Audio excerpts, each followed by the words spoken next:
SG Consultancy Services. Study MBBS in Russia, Philippines, Uzbekistan.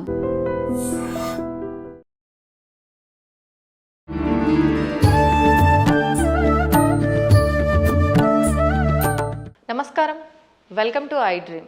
ధర్మ మార్గం with Vijitha కార్యక్రమానికి స్వాగతం. ప్రస్తుతం మనతో పాటు ఉన్నారు ఆధ్యాత్మిక గురువులు, ప్రణవ పీఠాధిపతులు, త్రిభాషా మహా సహస్ర అవధాని డాక్టర్ శ్రీ వద్దిపర్తి పద్మాకర్ గారు. ఇప్పుడు గురుగారితో మాట్లాడి మరిన్ని విషయాలు తెలుసుకుందాం. మనకున్న సందేహాలన్నింటినీ కూడా నివృత్తి చేసుకునే ప్రయత్నం చేద్దాం. నమస్కారం గురుగారు. గురుగారు, ఈ మధ్య కాలంలో ఎక్కువగా ఆడవాళ్ళు లలితా సహస్రనామ పారాయణం అనేది చేస్తూ ఉన్నారు. అంటే అది ఆలయంలో కూర్చొని చేసినా సరే, ఇళ్లలో అయినా సరే, ఒక నలుగురు అంతా ఒక దగ్గర కూర్చొని పారాయణం అనేది చేయడం ఎక్కువగా చూస్తూ ఉన్నాం. అయితే ముందు నుంచి లలితా సహస్రనామ పారాయణము ఇదంతా కూడా వైశిష్ట్యం ఉన్నప్పటికీ ఏదైనా ఒకరు మొదలు పెట్టారు అంటే దాని గురించి ఇంకెక్కువగా ఇప్పుడే కొత్తగా ఏదో ఉంది అనేటట్టుగా మాట్లాడుకుంటారు. అసలు ఏంటండి లలితా సహస్రనామ పారాయణం చేయవల్ల కలిగే ఫలితాలు ఏంటి?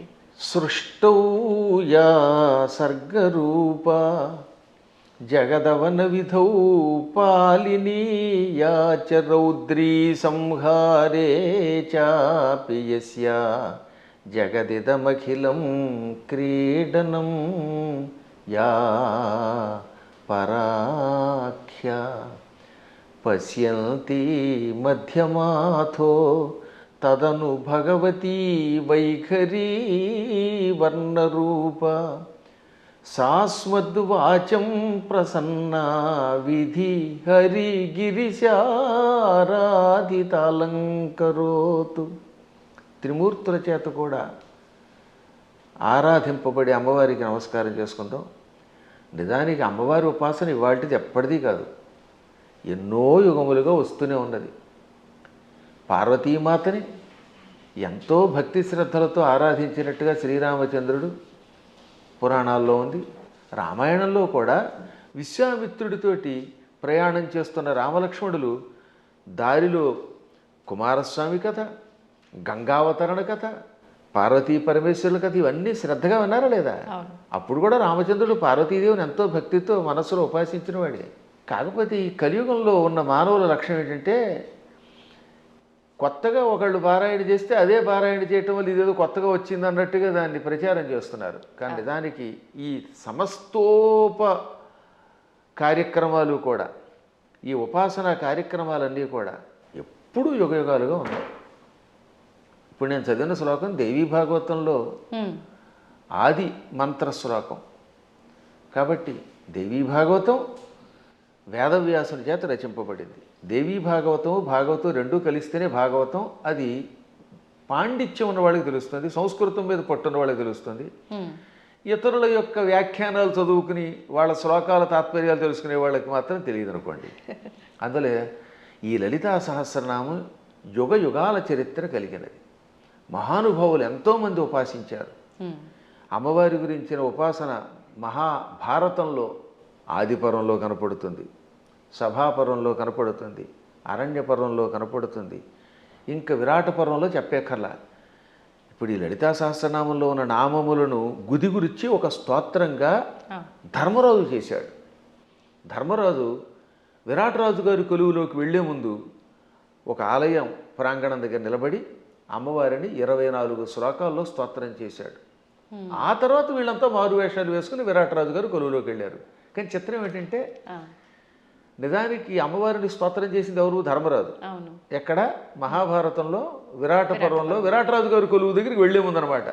అంటే ధర్మరాజు గారేమో కంకుభట్టి అనే పేరుతోటి, భీముడు వంటలవాడు వలలుడి వేషంలో, అర్జునుడు పేడి రూపంలో, బృహన్నల రూపంలో, నకుల సహదేవులు వరుసగా అశ్వనీ పాలకులు, అశ్వపాలకులను గోపాలకులుగా వెడుతున్నారు. ద్రౌపదీదేవి మానిని అనే పేరుతోటి వెడుతోంది, మాలినిగా, ఇది సైరంధ్రిగా. విరాట పర్వాన్ని నర్తనశాలగా సినిమా తీశారు. అందులో ఏం చేశారనమాట, ధర్మరాజు గారు అమ్మవారిని స్తోత్రం చేస్తే ద్రౌపది స్తోత్రం చేసినట్టుగా జననీ శివకామిని అని పాట పెట్టారు. నిజానికి జననీ శివకామిని అందంగా పీసుశీల్ గారు అద్భుతంగా పాడిన స్తోత్రం నిజానికి ఎవరు చేశారనమాట? అది ఆ స్తోత్రం ధర్మరాజు చేశాడు. కాబట్టి ధర్మరాజు కూడా అమ్మవారిని ఉపాసన చేశాడు. ఇక ఆ తరువాత మరికొద్దిసేపట్లో భగవద్గీత ప్రారంభం అవుతుందనగా అర్జునుడు అమ్మవారిని 14 శ్లోకాల్లో స్తోత్రం చేశాడు. నమస్తే సిద్ధశానాని ఆర్యే మందర వాసిని కుమారి కాళి కాపాలి కపిలే కృష్ణ పింగళే భద్రకాళి నమస్తుభ్యం మహాకాళి నమోస్తుతే చండి చండే నమస్తుభ్యం తారిణి వరవర్ణిని అంటూ 14 శ్లోకములతో అమ్మవారిని స్తోత్రం చేశాడు.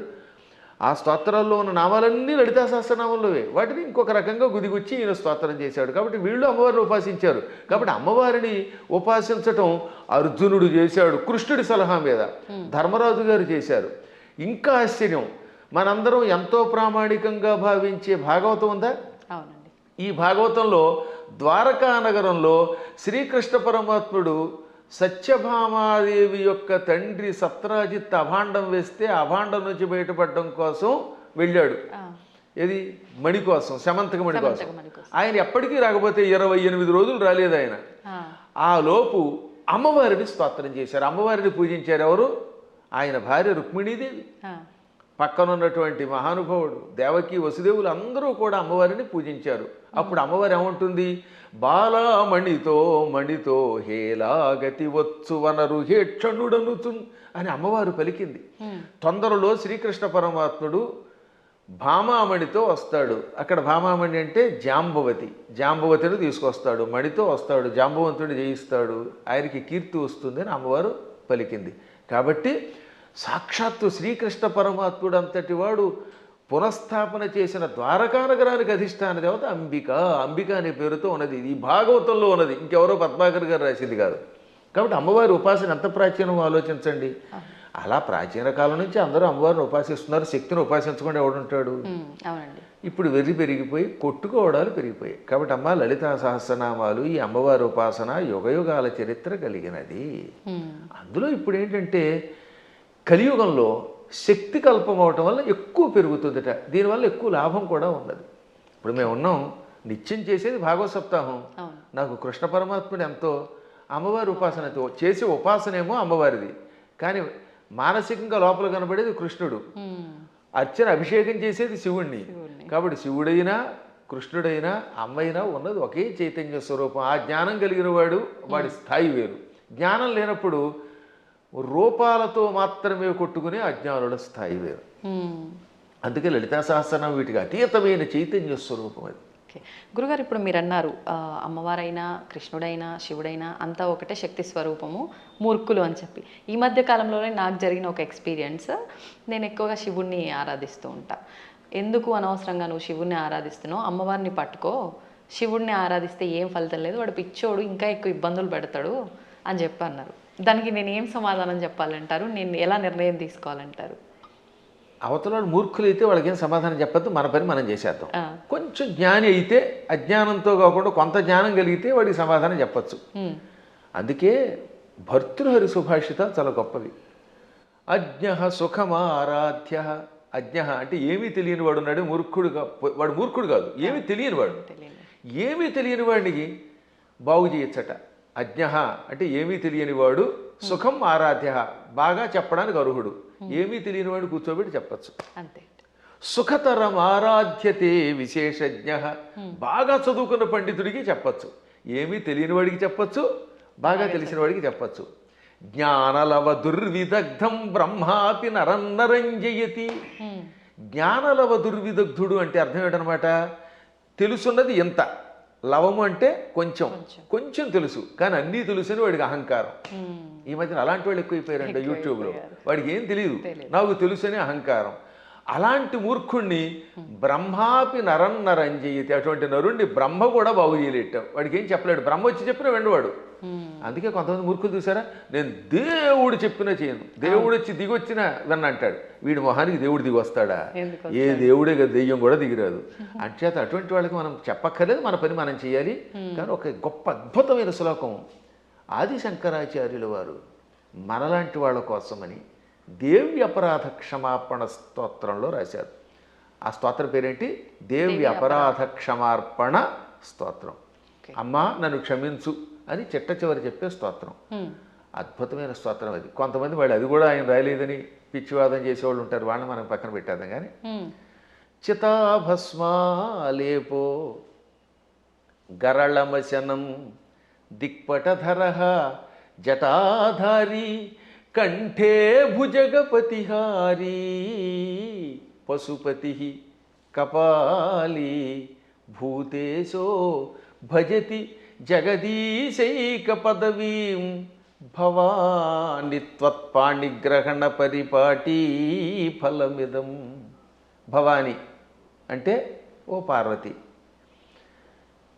నీ భర్త శివుడి దగ్గర ఏముందమ్మో గొప్పతనం. ఇది ఎంత గొప్పగా ఉంటుంది. ఈ స్తోత్రం చివరిదాకా వినాలి జాగ్రత్తగా. ఆయన చితాభస్మాలేప, ఎవడో శవాన్ని తీసుకెళ్ళి శ్మశానంలో కాల్చారు. ఆ కాల్చగా వచ్చిన బూడిని ఏమంటారు? చితాభస్మము. చితి మీద నుంచి వచ్చినటువంటి భస్మం. ఆ భస్మాన్ని ఆలేప, ఒంటికి పూసుకుంటున్నవాడు. మనం గంధం పూసుకుంటాం అంటే మా బొట్టి వాళ్ళం పూర్వం గంధం అరగ తీసుకుని పూసుకునేవాళ్ళం.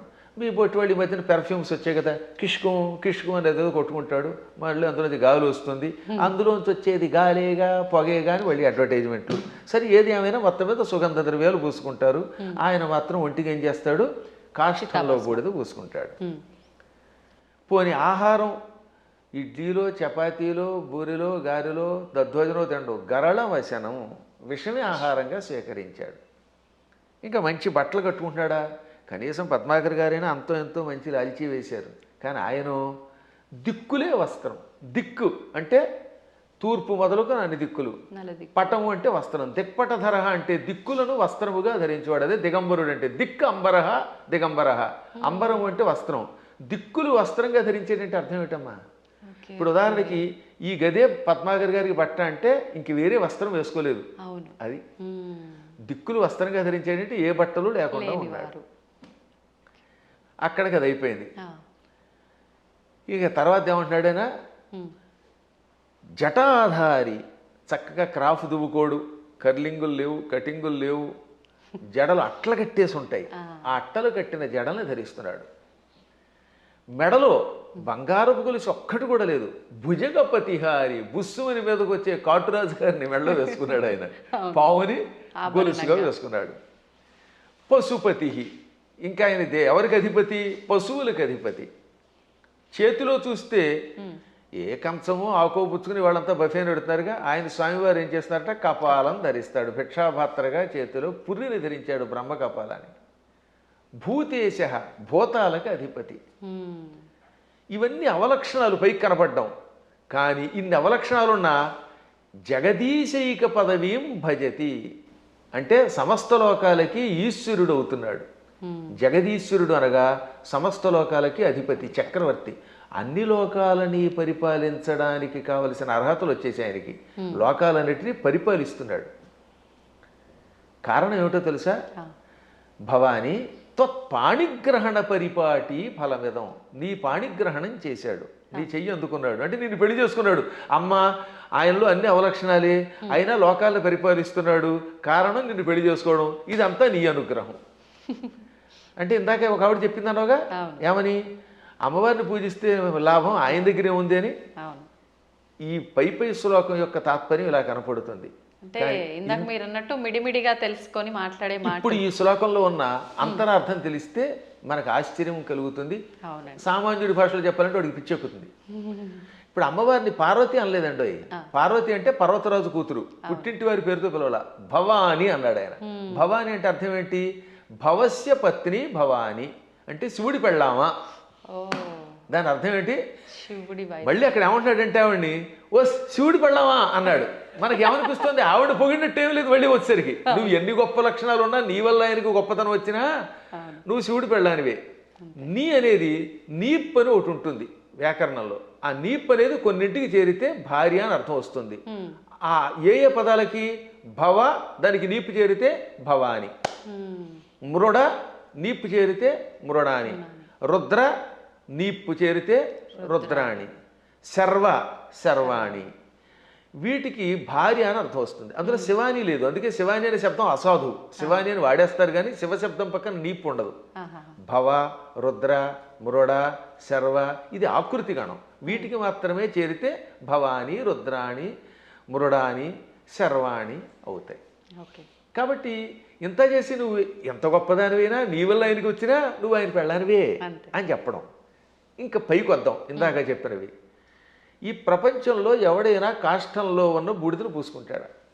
మీకు ఎంతో స్నేహితుడు ఒక ఆయన ఉన్నాడండి, ఎంతో ఇష్టుడు ఒక ఆయన ఉన్నాడు. ఆ గొప్ప వ్యక్తి ఒక ఆయన తాతగారు అంటే చాలా ఇష్టపడతాడు. ఆ తాతగారు పోయారనుకుందాం. ఆ తాత లేకపోతే బతకలేనన్నవాడు ఆ తాతగారి శరీరం కాలిపోయాక ఆ బూడిద పూసుకుంటాడా? అస్సలు ఒక్క శివుడు మాత్రమే తన భక్తులు తనను ఉపాసించాక వాడు నా భక్తుడు, వాడు నాకు ఎంతో ఇష్టుడు అని వాడు చావగానే వాడి శరీరాన్ని శ్మశానంలో కాలిస్తే రారా నాయనా అని వాడి బూడిదని ఒంటికి పూసుకుంటున్నాడు. ఆ బూడిద పూసుకోగానే వాడు శాశ్వతంగా కైలాసానికి వెడుతున్నాడు. అంటే ఆ భక్తుడి మీద ఆయనకి ఎంత ఇష్టం. ఈ ప్రపంచంలో ఇంత ప్రేమగా చూసే దేవుడు ఇంకెవడన్నా ఉన్నాడా? ఒకసారి ఆలోచించండి. భక్తుడి యొక్క కాష్టంలో బూడిదని ఒంటి మీద గంధంలా పూసుకునే ఏకైక కరుణామూర్తి శివుడే. ఆయనకి మాత్రమే శక్తి ఉంది, ఇంకెవడో పూసుకోలేడు. పూసుకుంటే చస్తాడు, బ్యాక్టీరియా వచ్చి చచ్చిపోతాడు ముందు. రెండవది గరళ వశనం. పాలసముద్రం చిలికారు. ఈ పాలసముద్రంలో అమృతం వస్తుంది అనుకుంటే మొట్టమొదటి పుట్టింది విషం. భయంకర కాలకోట విషానికి లోకాలన్నీ కాలి బూడిదైపోయాయి. అందులోంచి పొగొచ్చింది. అందరూ దిక్కులేక శివ రక్షించమని ఆయన దగ్గరికి వెళ్ళారు. ఒక్కడు తాగాడు దాన్ని ఎవడన్నా? ఇంతమంది సోకాళ్ళు దేవతల్లో ఒక్కడైనా దాన్ని తాగి రక్షించాడా? ఒక్క శివుడు మాత్రం పార్వతి కేసు తిరిగి, పార్వతి వీళ్ళు నా పిల్లలు రక్షించమని అడిగారు, తాగేస్తున్నాను అన్నాడు ఆయన. అప్పుడు భార్య తాగమంటుందండి నిజంగాను? ఏ భార్య అయినా సరే, ఏమండి వాళ్ళకి మతి లేకపోతే మీకు మతి లేదా? బాబోయ్ నా మంగళసూత్రం గట్టిగా ఉండాలి, మీరు తాగద్దనాలా? కానీ ఆవిడే ఉంది, తాగేయండి. అందుకే పోతన గారు అక్కడ ఒక అద్భుతమైన పద్యం రాశారు భాగవతంలో అష్టమస్కంధంలో. మృంగెడివాడు విభుండని. మింగేవాడు తన భర్తని తెలుసు. ఆ మింగేవాడు తన భర్త అని ఆవిడ తెలియదా? తెలుసు. మృంగెడిదియు గరళమనియు. ఆయన మింగేది గరళం, విషం తప్ప అమృతం కూల్ డ్రింకు కాదని ఆవిడికి తెలుసు. అది తాగితే ఏం జరుగుతుందో కూడా తెలుసు. అది ఇంకోటి ఎవడన్నా తాగితే చచ్చిపోతాడే తెలుసు. అయినా మేలని ప్రజకుల్ మృంగుమనే సర్వమంగళ మంగళ సూత్రంబునెంత మది నమ్మినదో. ఎంత అద్భుతమైన పద్యం. అయినా ఈ సృష్టి అంతా తన పిల్లలు, మా పిల్లలు బాగుండాలి, వాళ్ళ కోసం మేము ఏమైనా పర్వాలేదు అని త్రాగమన్నది. తాగమండవే కాదు, తన మంగళసూత్రాన్ని అంత నమ్మింది. శివుడు నా మెడలో మంగళసూత్రం కట్టాడు, కట్టాక ఆయనకి ఏం అవ్వదు. నా మెడలో ఆయన కట్టిన మంగళసూత్రం ఉండగా ఈ విషయం కూడా ఆయన ఏమీ చేయదనే నమ్మకంతో తాగమన్నదట. అది వాళ్ళ దంపత్య యొక్క బంధం. ఆ దంపతులు ఇద్దరిలో ఎవరు గొప్ప ఎవరు తక్కువ అంటే అది అజ్ఞానం. ఈవిడ వల్ల ఆయన, ఆయన వల్ల ఈవిడ. ఇంతకీ ఎందుకు చెప్తున్నానంటే నేను, అంతటి కాలకోట విషమును టక్కన చేతిలోకి తీసుకుని ఇంత నేరేడు పండు ముద్దగా మార్చి మింగాడు ఆయన. మింగడం కూడా కంఠంలో ఎక్కడ పెట్టుకున్నాడు? సరిగ్గా ఈ కంఠం దగ్గర పెట్టాడు. లోపల లోకాలు ఉన్నాయట, బయట లోకాలు ఉన్నాయి. విషం బయట ఉంటే బయట ఉన్న లోకాలని బూడిద చేస్తుంది. కడుపులోకి వెడితే కడుపులో ఉన్న లోకాలు బూడిదైపోతాయి. ఇక లోకములు లేని ఏకైక స్థానం ఆయన కంఠాన్ని మాత్రమే అట్టే పెట్టాడు. కంఠంలో లోకాలు లేవు, అందుకని గొంతుకులో పెట్టాడు. ఇక్కడుంటే ఎవరికీ ప్రమాదం లేదు కనుక. ఇప్పుడు మీకు ఒక కాఫీ ఇస్తాం, తాగండి. తాగి నాలుక మీద కానీ కడుపులోకి కానీ పంపకుండా గొంతుకులో అట్టే పెట్టగలరా? అస్సలు సాధ్యం. గుట్టక వేస్తే టక్కన కిందకి దిగిపోవాల్సిందే, లేదా అతి కష్టమే నోట్లో పెట్టాలి. అది కూడా ఎంతసేపు పెట్టగలం? బయటనే ఉమ్మాలి, అవునా? అటువంటిది అంత కాలకోట విషయాన్ని ఇక్కడ బంధించే శక్తి ఏ దేవతకు ఉంది? ఒక్క శివుడికి ఉన్నది. అందుకే తెల్లని శివుడి శరీరం కూడా, శివుడు కూడా నాలా అందంగా తెల్లగా ఉండేవాడు. ఈ విషం కంఠంలోకి వెళ్ళాక నీలంగా మారిపోయి శ్రీకంఠుడు గరళకంఠుడు అయ్యాడు. అది ఆయనకు ఒక ఆభరణం అయింది, కీర్తి తెచ్చిపెట్టింది. అందువల్ల గరళ వశనం అంటే అంతటి విషాన్ని ఆహారంగా స్వీకరించి గొంతుకులో పెట్టినవాడు ఆయన తప్ప ఎవడున్నాడమ్మా? ఇంకా ఆకాశాన్ని జుట్టుగా మార్చుకొని అట్లగట్టేలా జడలు పెట్టాడు. ఆకాశంలో ఉన్న మబ్బులు అవన్నీ ఆయనకి కేశములైపోయాయి. వ్యోమకేశుడు ఆయన, అందువల్ల జటాధారి. మెడలో వాసుకి అని పిలువబడే ఒక భయంకర సర్పాన్ని ఎవడు పెట్టుకోగలుగుతాడు? ప్రపంచంలో పాముల్ని భరించే శక్తి ఇద్దరికి ఉంది. ఒక ఆయన పాము మీద పడుకున్నాడు, శ్రీ మహావిష్ణువు ఆదిశేషుడి మీద. ఇంకోటి ఎవడు ఆయన భరించలేడు. ఆ వాసుకినేమో మెడలో ఈయన గొలుసులో వేసుకున్నాడు. అలా విషసర్పమును కూడా ఆభరణంగా ధరించావు. పశుపతి అంటే మనందరం పశువులం. జీవులందరినీ ఏమంటారు? పశువులు. ఇంగ్లీష్లో కూడా man is a social animal అంటారు, గుర్తుపెట్టుకోండి. సంస్కృతంలో కూడా అంతే. పశువులు జంతువునాం నరజన్మ దుర్లభం. ఈ జంతువులలో మానవ జన్మే దుర్లభము. కాబట్టి ఏ లాంగ్వేజ్లో అయినా సరే పశు శబ్దమునకు ప్రాణులు అని అర్థం. ప్రాణులందరినీ పరిపాలించేవాడు ఆయన పశుపతి అంటే. ఇంకా కపాలి, బ్రహ్మ కపాలాన్ని చేత్తో పట్టుకుని బ్రహ్మ యొక్క అహంకారాన్ని అడిచి యావజ్జీవితం చేతిలో పెట్టుకుని అందులో భోజనం పెట్టేవాడు ఎవడు అంటే కపాలి. అంటే ఇన్ని సంపదలున్నా అష్టసిద్ధులున్నా పార్వతి భార్య అయినా భిక్షాపాత్రని చేత ధరించి ఎవడైనా చివరికి భిక్షుకుడే. ఈ ప్రపంచంలో నేను భిక్షుకుడే, నువ్వు భిక్షుకుడివే, ఒకళ్ళనొకళ్ళు యాచించుకోవాలి అని చెబుతున్న మహానుభావుడైన ఒక్కడే. ఓకే. ఇంకా భూతేశ, భూతములు అంటే మీరు అనుకున్నట్టుగా హైహాన్ మీదకి వచ్చే భూతాలు కాదు, పంచభూతాలు. ఈ పృథివ్యాపస్తేజో వాయురాకాశములు, భూమి, అగ్ని, జలము, వాయువు, ఆకాశం అనే పంచభూతములు. ఇక ప్రాణులు, వీళ్ళందరికీ అధిపతి. అందుకే ఆయన జగత్తుకి ఈశ్వరుడు అయ్యాడు. అందువల్ల నువ్వేం చేసావు? ఆయన గొప్పతనం గ్రహించి ఆయన కోసం తపస్సు చేసి ఆయనే భర్త అవ్వాలని దగ్గరికి వెళ్ళి పార్వతి అని పేరున్నదానివి భవాని అయిపోయావు, ఆయన భార్యవై. అందుకే ఇప్పటికి కూడా ఇంగ్లీష్ వాళ్ళు మన సంస్కృత సంప్రదాయాల్లో కొన్ని పాటిస్తున్నారు. ఉదాహరణకి పద్మాకర్ గారి భార్య ఉంది, ఆవిడ ఏమన్నా మిసెస్ పద్మాకర్ అంటారా లేదా? అంటారు. రంగవేణి గారిని పిలవకుండా అంటే భవానీలాగా. పార్వతి కాస్త ఆయన భార్య అయ్యాక మిసెస్ శివ అయ్యింది, ఆ మాట భవానీ అన్నాం అంతే టెక్నిక్గా. అంటే ఎంత గొప్ప శక్తి! శివుడి భార్యని అనిపించుకోవడానికి ఇష్టపడుతోంది కానీ నేను పార్వతిని ఫలానా వాళ్ళ పుట్టింటి వారి సంబంధమైందా అని అనిపించుకోవడానికి ఆవిడ ఇష్టపడటం లేదు. ఈ లక్షణాలు ఆయనలో గొప్పవి కాబట్టే ఆయనని నువ్వు వరించావు, నీ వల్ల ఆయన పార్వతీ వల్లభుడయ్యాడు. ఈ విధంగా మీ ఇద్దరు గొప్పవారే. ఇంక చివరిగా దిక్పటధరహ అంటే దిక్కులే వస్త్రములంటే మొత్తం ప్రపంచం అంతా వ్యాపించినవాడు. అది వ్యాపిస్తే కదా బట్ట అయ్యేది. మీరు ఆలోచించండి, తూర్పు, పడమర, ఉత్తరం, దక్షిణం, ఆగ్నేయం, నైరుతి, ఈ వాయువ్యం, ఈశాన్యం అని పిలువబడే దిక్కులు పైన కింద ఉన్నవి మనకు బట్ట అవ్వాలంటే మనం అంత శరీరం కలిగిన వాళ్ళు అయ్యి ఉండాలి. ఇప్పుడు నాకు ఈ గది బట్ట అవ్వాలంటే నేను గది అంతా నిండిపోవాలి, అప్పుడే ఈ గదిని నేను బట్టగా ధరించగలను. అవునా? అందువల్ల సర్వవ్యాపకుడు అని అర్థం. అటువంటి వాళ్ళ యొక్క గొప్పతనాన్ని గ్రహించలేక శివుడిని పూజిస్తే కష్టం వస్తాయి, పార్వతిని పూజించని, లేక పార్వతిని పూజించకు శివుడిని పూజించని, లేక ఈ ఇద్దరిని పూజించి విష్ణువుని పూజించగని, విష్ణువుని పూజించి వీళ్ళని పూజించకు అన్నాడంటే వాడు అజ్ఞాని, ఏ విధమైన ఉపాసనా బలం లేనివాడు. అందువల్ల వీటికి అతీతంగా సర్వవ్యాపకుడైన శివుడు ఆయన ఏకో దేవ, ఏకో దేవ కేశవో వా శివో వా, ఒకడే దేవుడు. నువ్వు శివుడను, కేశవుడను, పార్వతి అను, లేక లక్ష్మి అను, సరస్వతి అను, కుమారస్వామి అను, విఘ్నేశ్వరుడను, ఇన్ని రూపములతో కనపడుతున్న పరమాత్మ ఒక్కడే. గురుగారు, అంటే మాలాంటి జ్ఞానం లేని వాళ్ళము ఇలాంటి పిచ్చి ప్రశ్నలు వేయటంలో అర్థం ఉంది, వాదించడంలో అర్థం ఉంది.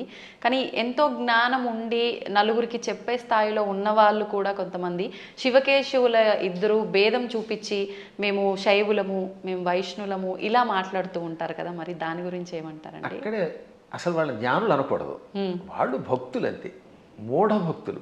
వాళ్ళు భక్తులే. మూఢభక్తి ఏం చేస్తుందో తెలుసా? ఆ రూపాన్ని తప్ప ఇంకోటి ఇష్టపడకుండా చేస్తుంది. మూఢభక్తి వల్ల కూడా ఎప్పుడో ఒకప్పుడు పరమాత్మ దగ్గరికి వెడతారు అనుకోండి, అందులో సందేహం లేదు. జ్ఞానభక్తి కలిగిన వాడు అలా ఎందుకంటాడు? జ్ఞానంతో ఉన్నవాడు వాడు ఏ రూపం చూస్తే ఆ రూపంలోనే ఇంకోటి చూస్తాడు. మహానుభావులైన ఋషుల్ని నేను చూశాను కదా, వశిష్ఠుడు ఉన్నాడు, రాముడిలో శివుని చూడగలిగాడు, శివుడిలో రాముడిని చూడగలిగాడు.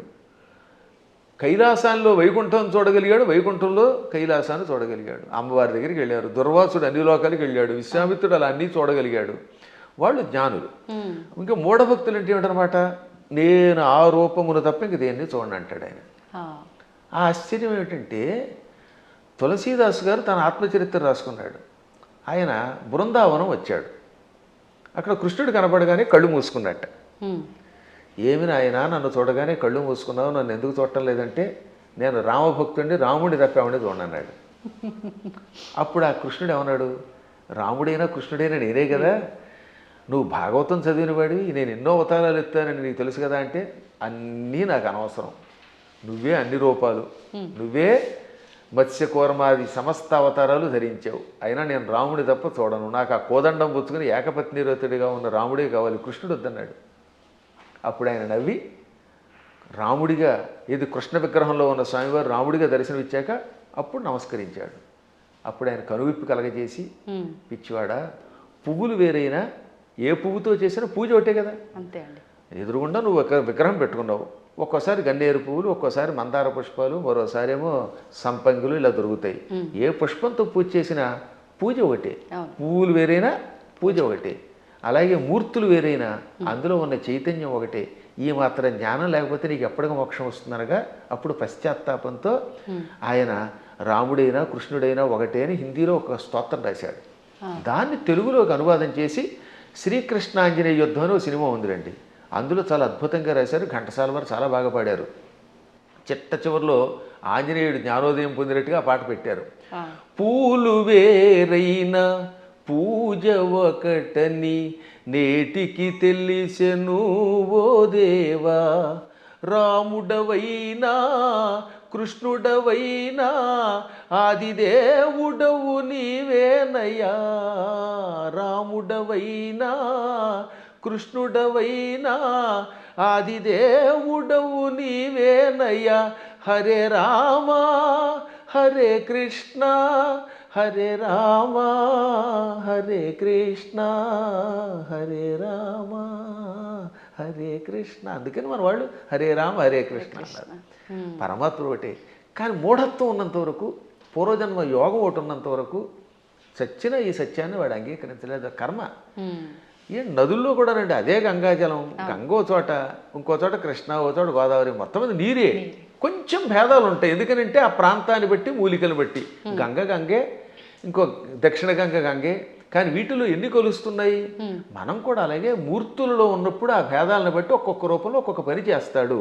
కానీ చిట్ట చివరికి వచ్చేసరికి అన్నీ ఒకటే. కృష్ణుడు చెప్పాడా లేదా? చిట్ట చివరికి నేనే అన్నాడు ఆయన. భగవద్గీతలో విభూతి యోగంలో ఎవరెవరిలో ఏ విభూతి ఉందో అది నేనని చెప్పాడు ఆయన. యద్యద్విభూతివత్సర్వం తత్తదూర్జితమేవవా.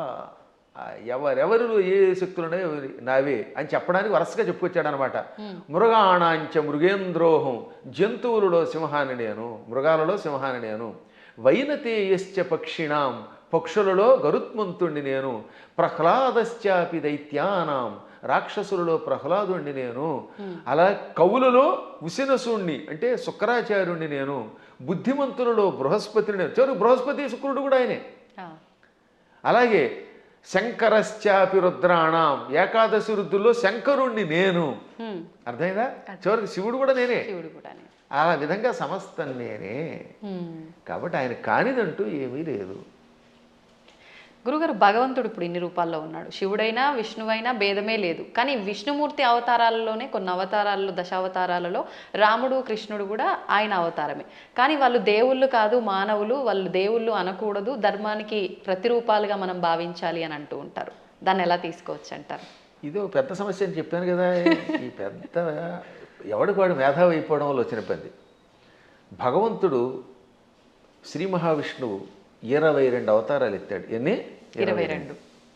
ఈ 22లో 21 అవతారాలు అంశ అవతారాలు అంటారు. ఒక్క అవతారం పరిపూర్ణ అవతారం. సనక సనందనాదులు, వృషభావతారము, కపిలావతారము, పరశురామావతారము, వేదవ్యాసావతారము, ఇవన్నీ అంశ అవతారాలు. వాటిలో ఈ మత్స్యావతారం, కూర్మావతారం, వరాహావతారం, నరసింహావతారం, రామావతారం, ఇది పరశురామావతారం, ఇవన్నీ కూడా. ఒక్క కృష్ణుడు మాత్రం సంపూర్ణ అవతారం. కాబట్టి అందరూ అనుకున్నట్టుగా 10 కాదు అవతారాలు. భాగవతంలో ప్రారంభంలోనే ఉంటుంది, ప్రథమ స్కంధంలో 22 అవతారాలు చెబుతూ అందులో 21 అవతారాల్ని ఏతే చాంస కళా పుంస ఏతే చ అంశ కళా పుంస కృష్ణస్తు భగవాన్ స్వయం. 21 అవతారాలు అంశావతారాలు, అంశ కళలు. ఒక్క కృష్ణుడు మాత్రం పరిపూర్ణ అవతారం. అందుకే కృష్ణస్తు భగవాన్ స్వయం. ఒక్క రామావతారంలో నేను మానవుణ్ణి అని ఆయన అనకపోతే రావణుడిని చంపలేడు. ఎందుకని మానవుడి చేతిలో వాడు చస్తాడు కనుక. అందుకని ఆయనకి తెలియదు లోపల. ఆయన పరమాత్మని ఆయనకి తెలియకపోతే ఇన్ని పనులు ఎలా చేసాడండి? ఎంతమందికి శాప విముక్తి కలగజేశాడు, ఎంతమందిని వైకుంఠానికి పంపించగలిగాడు. కానీ పైకి చెప్పకూడదు. అందువల్ల పరమాత్మ నటించాలి లోపల. అందుకని మర్యాద పురుషోత్తముడుగా ఆత్మానం మానుషం మన్యే రామం దశరథాత్మజం. దేవతలంతా చిట్ట చివర వచ్చి ఏది రావణవధ అయిపోయాక నువ్వు విష్ణువు అంటే మీరు ఏదో విష్ణువు అంటున్నారు, అదిని పొగుడుతున్నారు, నాకు తెలియట్లేదు. నేను మాత్రమే అనుకుంటున్నాను, నన్ను నేను మానవుడు అనుకుంటున్నాను. ఆత్మానం అంటే నన్ను మానుషం మన్యే, మనిషిగా భావిస్తున్నాను. మన్యే అంటే భావిస్తున్నాను, అనుకుంటున్నాను. పైగా ఎవరట? రామం దశరథాత్మజం, దశరథుడు కొడుకేని రాముడు అనుకుంటున్నాను. మీరు ఎవరో అంటున్నారంటే అప్పుడు శివుడు వచ్చామన్నాడు. అక్కడ భలే చెప్తాడండి వాల్మీకి. షడర్థ నయన శ్రీమాన్ అన్నారు శివుణ్ణి. ఏమన్నారు? షడర్థ నయన. అసలు ఇటువంటి పదాలు వాల్మీకి తప్ప ఎవరు రాయలేరు, కవులు కాబట్టి బాగా రాస్తారు. నయన అంటే కళ్ళు కలిగినవాడు. షట్ అంటే అన్ని 6, అందులో అర్ధ అంటే అంత సగం. షడర్ధనైన అంటే 6లో సగం 3 కళ్ళు కలిగిన వట్ట త్రినేత్రుడ. ఎంత త్రినేత్రుడు అనడానికి ఎంత చమత్కారం చేయాలి, బలి పెడతాడు కదా. అదే కవుల యొక్క చమత్కారం. అందువల్ల కవుల చమత్కారం తెలియక రామాయణం అర్థం కాక ఏదో పిచ్చివాగుడు అవుతారు. కానీ షడర్ధనైన అండంలో అర్థం ఏంటో తెలుసా? 6ని 3గా చేశాడు, 6 శత్రువుల్ని 3గా చేశాడు. ఆ 3ంటిని సూర్యచంద్రులు అగ్నిగా మార్చి కళ్ళుగా పెట్టుకున్నాడు. వీటిల్లో సూర్యుడు స్వయం ప్రకాశకుడు, చంద్రుడు సూర్యుడు యొక్క కాంతి సేకరించి చల్లదనం ఇస్తాడు. ఈ 3 ఆయన దేన్నైనా భస్మం చేస్తాడు. అంటే కామక్రోధ లోభమోహ మదమాత్సర్యాలనే శత్రువుల్ని 3 ముద్దలు చేసి ఈ 3 ముద్దల్ని కూడా ప్రజలకి త్రిగుణముల రూపంలో ఇచ్చి త్రిగుణములతో కూడిన ప్రజల్ని త్రిగుణాతీతుల్ని చెయ్యగలిగే శ్రీమాన్ సంపదలు కలిగిన వాడు శివుడు. అసలు శివుడి యొక్క వైభవాన్ని, దాని గురించి ఇప్పుడు మీకు ధర్మ సందేహాల్లో కాబట్టి క్లుప్తంగా చెబుతున్నాను. కానీ దీనికి ఎంతో వ్యాఖ్య చేయొచ్చు. అటువంటి శివుడు, నాయన నువ్వు సాక్షాత్తు విష్ణువువి, దేవతలంతా ప్రార్థించటం వల్ల రాముడిగా అవతరించి దుష్ట శిక్షణ శిష్టరక్షణ చేసావు తప్ప సామాన్యుడు కాదు అని చెబితే దశరథుడు మళ్ళీ వచ్చి ఆయన్ని స్తుతించాడు, బ్రహ్మాదులు స్తుతించారు. అప్పుడు అర్థం అవట్లేదా ఆయన సాక్షాత్తు స్వామిని? కాబట్టి అవేమో ఏదో మానవ అవతారాలంటే ఎలా ఒప్పుకుంటాం? మానవుడిగా అవతరించి మానవుడిగా నటించి ధర్మమును లోకమునికి ఇచ్చిన ఆది విష్ణువు. అది మర్చిపోకూడదు మనం. మళ్ళీ మనకి ఇలాంటి అనుమానాలు మనకి రాకుండా, రాముడు నేను మానవుడన్నా మనకు అనుమానం రాకుండా ఉండడానికి శివుడు మొదలైన వాళ్ళకే చెప్పించాడు. చిట్ట చివర పట్టాభిషేకంలో ఏం చెప్పాడు వాల్మీకి? ఆదిదేవో మహాబాహు హరిర్నారాయణ ప్రభు సాక్షాద్రామో రఘుశ్రేష్ఠ శేషో లక్ష్మణ ఉచ్యతే. ఇది పట్టాభిషేకంలో చిట్ట చివరి శ్లోకాలు. ఆదిదేవుడు, మహావీరుడు, సాక్షాత్తు విష్ణువు, ఆయనే రాముడిగా పుట్టుకొచ్చాడు. ఆయన విశేషణాలు: ఆదిదేవ, మహాబాహు, సాక్షాత్ నారాయణ ప్రభు, రామ రఘుశ్రేష్ఠ. ఎన్ని విశేషణాలు చూడండి. మళ్ళీ ఆ శ్లోకాలు 1-2 సార్లు వినాలి. ఆదిదేవో మహాబాహురు హరిరి నారాయణ ప్రభు సాక్షాత్ రామ రఘుశ్రేష్ఠ. ఆదిదేవుడు, మహాబాహుడు అంటే పరాక్రమవంతుడు, హరి నారాయణుడు, సమస్త లోకాలకి ప్రభువు, ఆయనే సాక్షాత్తు రాముడు. శేష లక్ష్మణ ఉచ్యతే, ఆదిశేషుడే లక్ష్మణుడు అని పిలువబడ్డాడు. కాబట్టి ఇంకెక్కడ స్పష్టమైపోయిందా? అయినా సరే రాముడు కాదు ఉట్టి మనిషి అంటాడు అనుకోండి, అది వాడి కర్మ. గడ్డి పరకలు తినేవాళ్ళు అలాంటి మాటలు మాట్లాడతారు, అజ్ఞానంతో మాట్లాడేవాళ్ళు అలా మాట్లాడతారు. కానీ మనకి తెలుసు, అందుకే రామనామాన్ని ఇప్పటికి కూడా మనం స్మరించి గుడి కట్టి పూజిస్తున్నాం. అందువల్ల ఆయన ఏం చేశాడు, ఎలా చేశాడో తెలుసుకోవాలి, రాముడిలాగా నడుచుకోవడానికి ప్రయత్నించాలి. ఇంకా కృష్ణుడు చెప్పడమే ప్రారంభంలోనే విశ్వరూపంతో పుట్టుకొచ్చాడు. అసలు పుట్టడమే విశ్వరూపం. ఆ తర్వాత వెళ్ళి చిన్నపిల్లవాడు ఎన్నో లీలలు, అణువణువునా లీలలే. ఎన్ని చూపించాడో లీలలు లెక్కలేదు.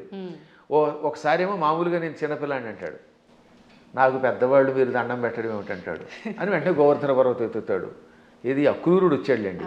అక్రూరుడు రాగానే, అక్రూరా నేను 8 ఏళ్ల బాలుణ్ణి, నువ్వేమో 40 ఏళ్ల వాడివి, నువ్వు పెద్దవాడివి, నాకు నమస్కారం చేయటం ఏమిటి అనగానే కాసేపు ఆయన భ్రమలో పడ్డాడు. వెంటనే వెళ్ళి యమునా నదిలో తన విశ్వరూపం చూపించాడు.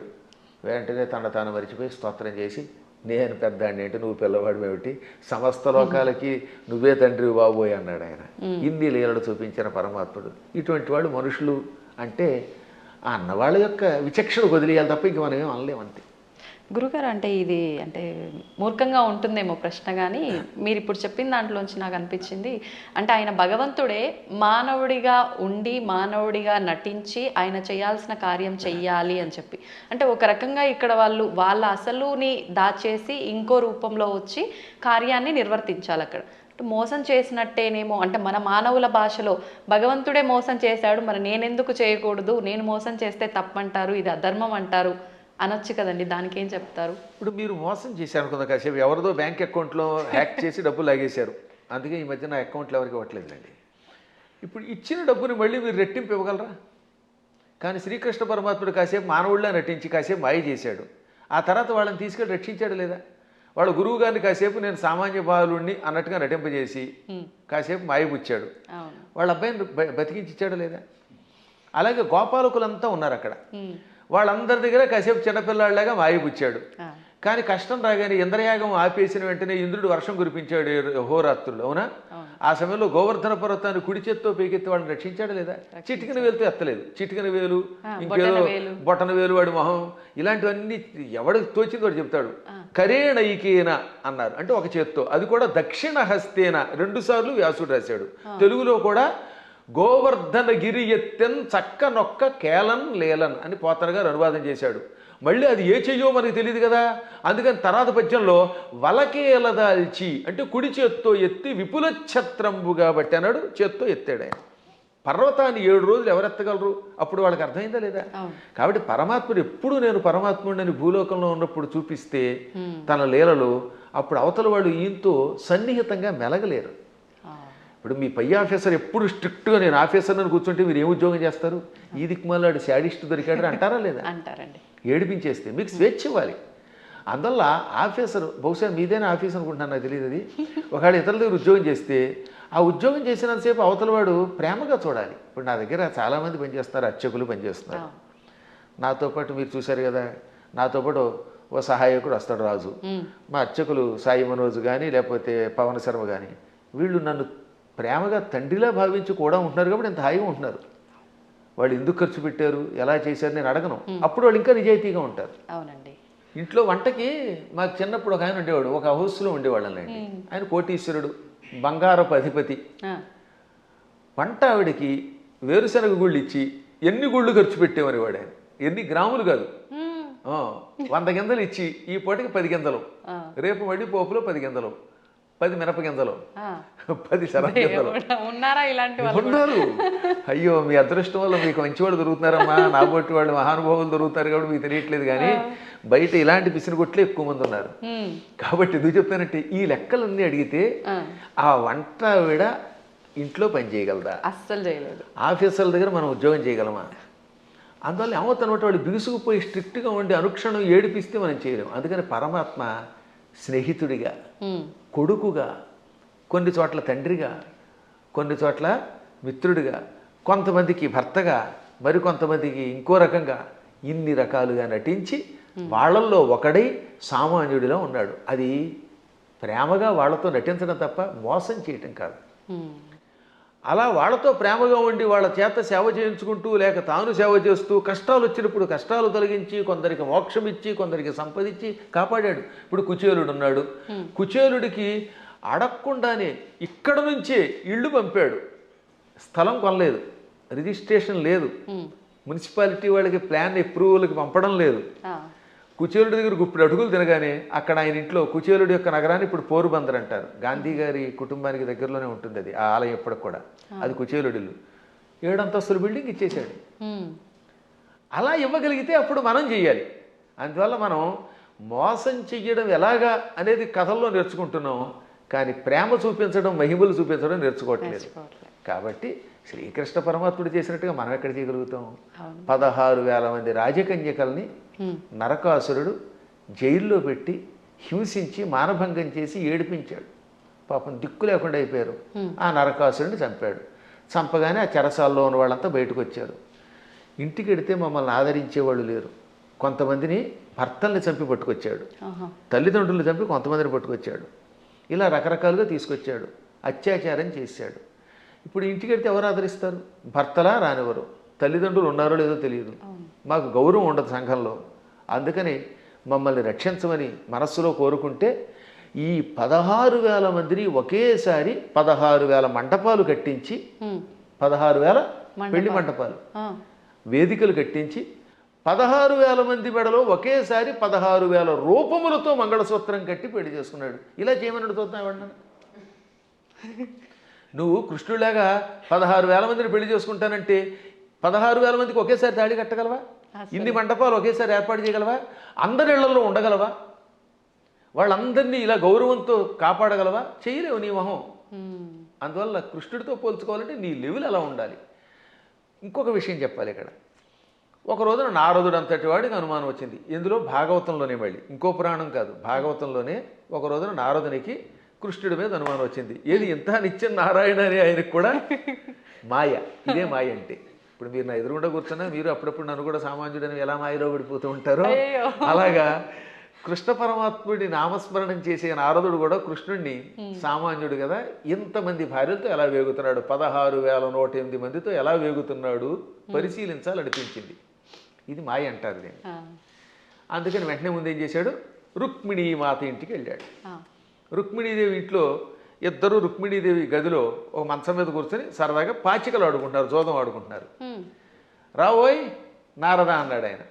ఓ నమస్కారం చేసి, ఇప్పుడు రుక్మిణి దగ్గర ఉన్నాడు కదా, ఇక్కడ నుంచి రెండో భార్య జాంబవతి దగ్గరికి వెడదాం. రెండో ఆవిడ జాంబవతి, 3 సత్యభామ. ఎందుకని? శమంతకమణిని తీసుకురావడానికి వెళ్ళింది ముందు జాంబవతి దగ్గరికి. జాంబవతిని పెళ్లి చేసుకుని వచ్చాక ఆ తర్వాత సత్రాజిత్తుకి మణిస్తే 3వ భార్య సత్యభామ అయ్యింది. ఇప్పుడు ఏం చేశాడు? రెండో భార్య దగ్గరికి వెళ్ళాడు. అక్కడ కృష్ణుడు కనపడలేదు, జాంబవతి కనపడింది. అమ్మా జాంబవతి, ఈ కృష్ణుడు ఉన్నాడే ఆ రుక్మిణి దగ్గర అనేదో చెప్పబోతూ ఉంటే, ఏమిటి మహర్షి చెబుతున్నారు మావిడికి అని ఆవిడ పక్క నుంచి వచ్చేసాడు ఈయన. మా ఆయన ఇప్పటిదాకా నా పక్కనే ఉన్నాడు, నాకు జడేస్తున్నాడు, నువ్వేదో రుక్మిణి అంటున్నావు ఏమిటంది. అబ్బే లేదమ్మా, రుక్మిణి దగ్గరికి వెళ్లకుండా నీ దగ్గరికి వచ్చాడని చెప్పబోతున్నానని మాట మార్చి ఇక్కడి నుంచి సత్యభామ దగ్గరికి వెళ్ళాడు. అమ్మా సత్యభామ, నీకెన్ని కష్టాలు వచ్చాయి అనబోతూ ఉండగా, సత్యభామ ఏం కష్టాలు వచ్చాయి? మా ఆయన నాకు వంట చేసి పెడుతున్నాడండి. ఆ లోపల వంట చేసి పెడుతున్నాడు. ఇలా ఈయన రుక్మిణి, జాంబవతి, సత్యభామ, కాళింది, నాగ్నజితి, లక్షణ, సుదంత, భద్ర, ఈ 8 మంది పట్టమహిషులు, ఇంకా మిగిలిన 16,100 మంది. ఈ 8తో కలిసి 16,108. అందరి పేర్లు చెప్తాను, ఓ ఏడాది పడుతుంది మరి మీకు రాసుకోగలనండి వరసగా. వాళ్ళందరి పేర్లు నాకు తెలుసు, కంఠస్థం కూడా చేశాను. ఎవరికైనా ఓపిక ఉంటే ఓ ఎపిసోడ్ అంతా వాళ్ళ పేర్లు అలా చెప్పుకుంటూ వెళ్ళిపోతాను. ఒక్కొక్కళ్ళ పేర్లు 2 సుకేసిని, కేసిని, మంజస, సమంజస, పుంజస, ఇలా రకరకాల పేర్లు కొన్ని రిపీట్ అవుతూ ఉంటే కొద్ది తేడా ఉంటాయి. ఇంతమంది ఇళ్లల్లోనూ ఈ నారదుడు వెళ్ళడం, ఒక ఇంట్లో పాలు పితుకుతూ, ఓ చోట పాయసం చేస్తూ, ఓ చోట కాళ్ళు ఎత్తుతూ, ఓ చోట ఏమో ఇంకోటి చేస్తూ, ఓ చోట ఏమో ఇల్లు తుడుస్తూ, ఓ చోట సరదాగా ఆవిడతో పాచికలు ఆడుతూ, ఓ చోట ఏమో ఇంకో బంతి ఆడుతూ, అన్ని చోట్ల కనబడ్డాడు. పిచ్చెక్కిపోయింది నారదునికి. అంతే కదా మరి. ఇది భాగవతంలో నారదుడు కృష్ణుని పరీక్షించుట అనే ఘట్టంతో రాశారు భాగవతంలో.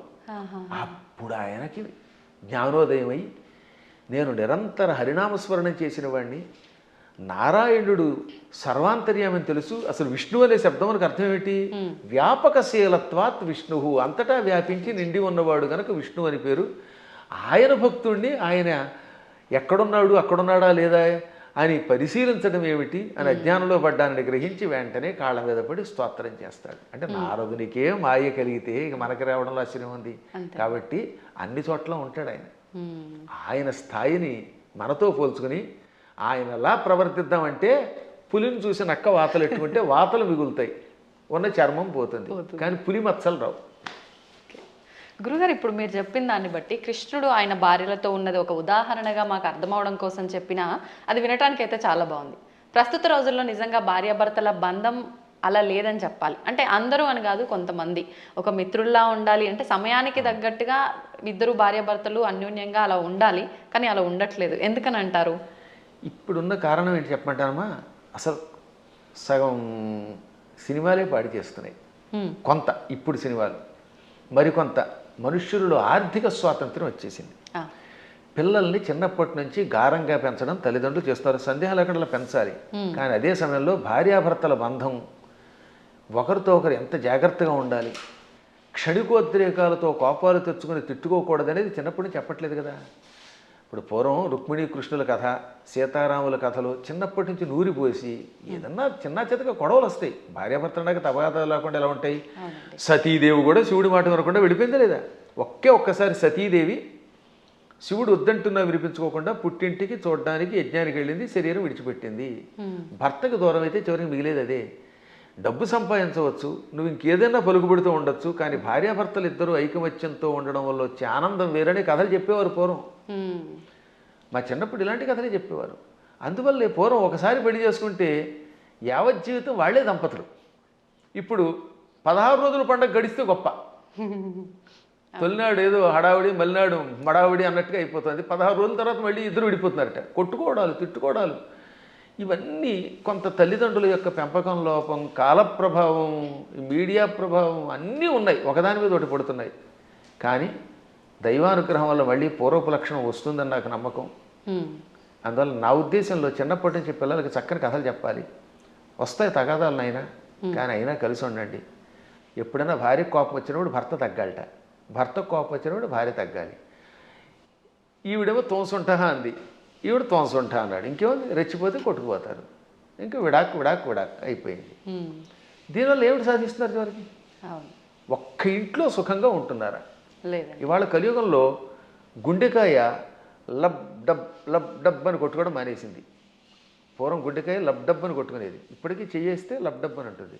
కానీ లబ్బు పోయి డబ్బు డబ్బు డబ్బు అని కొట్టుకుంటుంది. అదొక జబ్బు కింద పట్టుకుంది. దాంతో కుటుంబాలు విచ్ఛిన్నమైపోతున్నాయి. అయినా మా అదృష్టం ఏంటంటే మేము పిల్లలకి చిన్నప్పుడు చేసిన సంస్కారం వల్ల మా పిల్లలు అలాగే చక్కగా కలిసి ఉంటున్నారు, మా అన్నదమ్ముల పిల్లలు కలిసి ఉంటున్నారు. అందువల్ల వీటిని మళ్ళీ ఆదర్శంగా తీసుకోవాలి. ఈ మధ్యన మా పురాణాలు విన్నాక చాలామంది మార్పు చెందుతున్నారు. క్షణికోద్రేకంతో విడిపోతే ఉంది. తల్లిదండ్రుల ప్రేమ పిల్లలకు ఉండదు. ఈ పిల్లలు మళ్ళీ పిశాచాల్లా తయారైపోతారు. వీళ్ళు కొట్టుకుంటారు, హత్యలు చేస్తున్నారు, చస్తారు, బాంబులు వేసుకుంటారు. చివరికి ఏం సుఖం?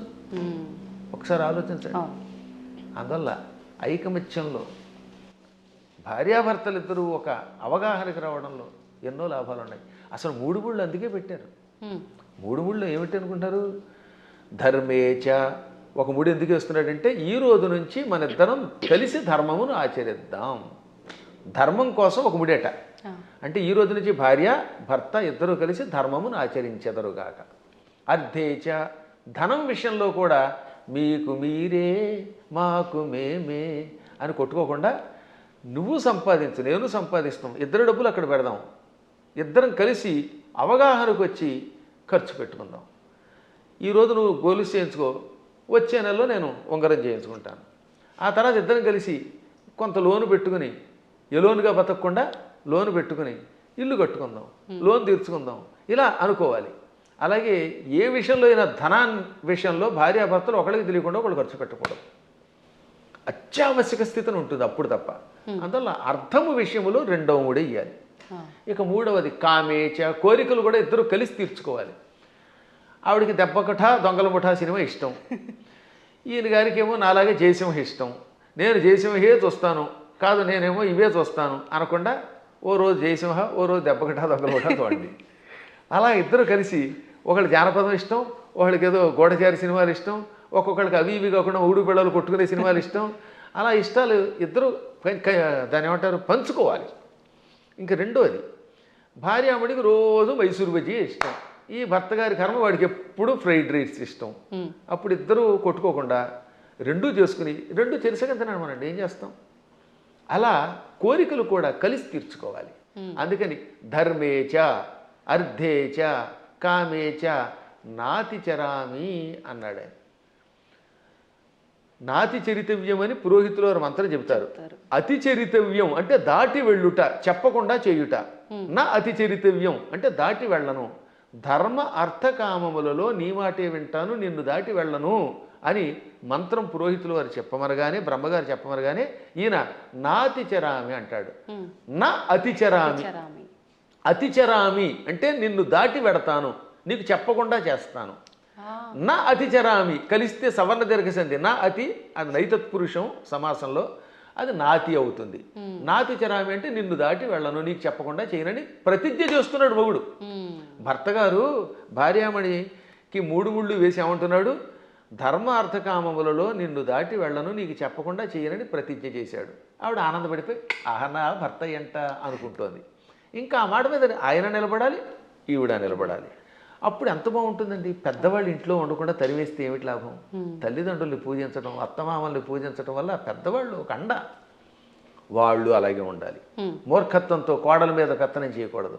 ఈ రోజులో పెత్తనం ఎవడు ఒప్పుకుంటాడు? మీరు ₹1,00,00,000 జీతం ఇచ్చినా సరే ఒక్కరోజు ఏదన్నా అంటే వాళ్ళకి మండిపోతుంది. నేను చూశాను కదా, మన దగ్గర పనిచేసే అసిస్టెంట్లకి ఇచ్చినంతకాలమే ఆనందం. ఎప్పుడన్నా ఎరా ఈ పూట ఎందుకు అగరత్ వెలిగించలేదంటే నేను ఎందుకు వెలిగించాలని అంటాడు వాడు.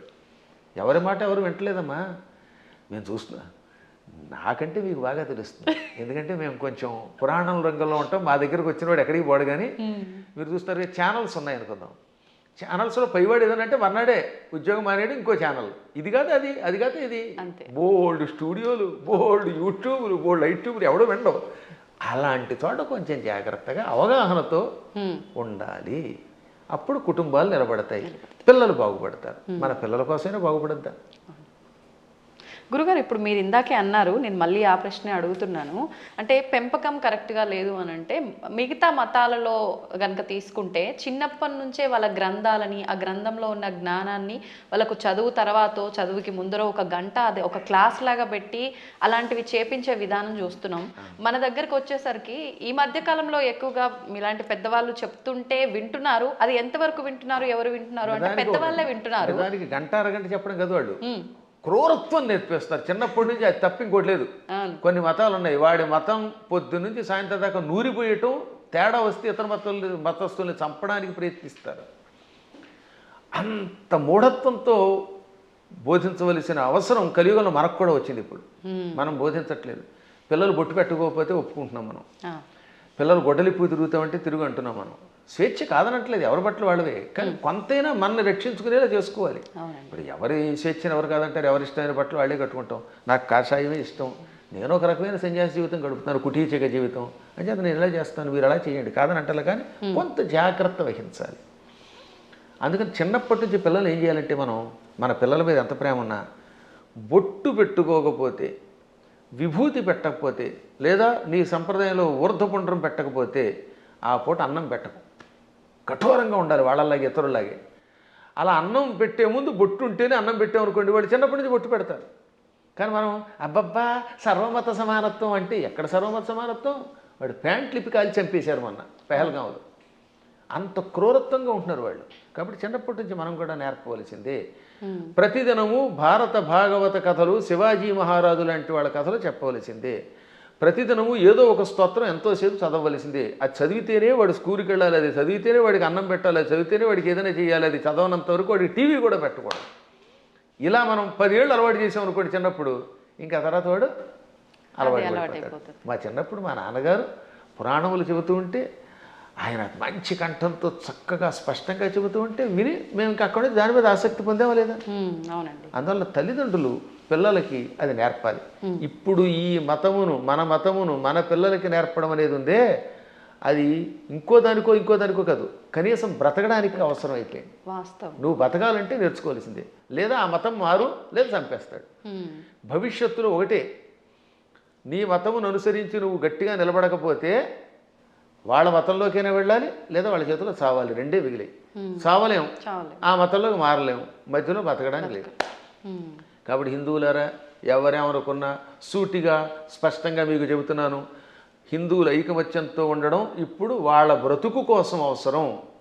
మీరు మీ పిల్లలకి చిన్నప్పటి నుంచి మన ధర్మాన్ని నూరిపోయండి, మన గురువుల దగ్గరికి తీసుకెళ్ళండి, ఆలయాలకి తీసుకెళ్ళండి. శని ఆదివారాలు వచ్చాయంటే వెళ్ళి తెరవలసిందే గుడికి. మీ పిల్లలకి బొట్టు పెట్టుకోకపోతే, రామ అనకపోతే, కృష్ణ అనకపోతే, శివ అనకపోతే అన్నం పెట్టకండి. అలా నేర్పకపోతే భవిష్యత్తులో మీకు ఏ విధమైన దిక్కు ఉండదు, మిమ్మల్ని రక్షించేవాడు లేడు. బాగుపడతారా? నా మాట వినండి, లేదా పొండి కర్మపుణ్యం పాలై అని ఎంత గట్టిగానో చెబుతున్నానమ్మా. ఇటువంటివి చాలా అవసరం. ఇవాళ మీ బొట్టు వాళ్ళు ఇంకా ఈ ధర్మాన్ని ప్రోత్సహిస్తున్నారు కనుక.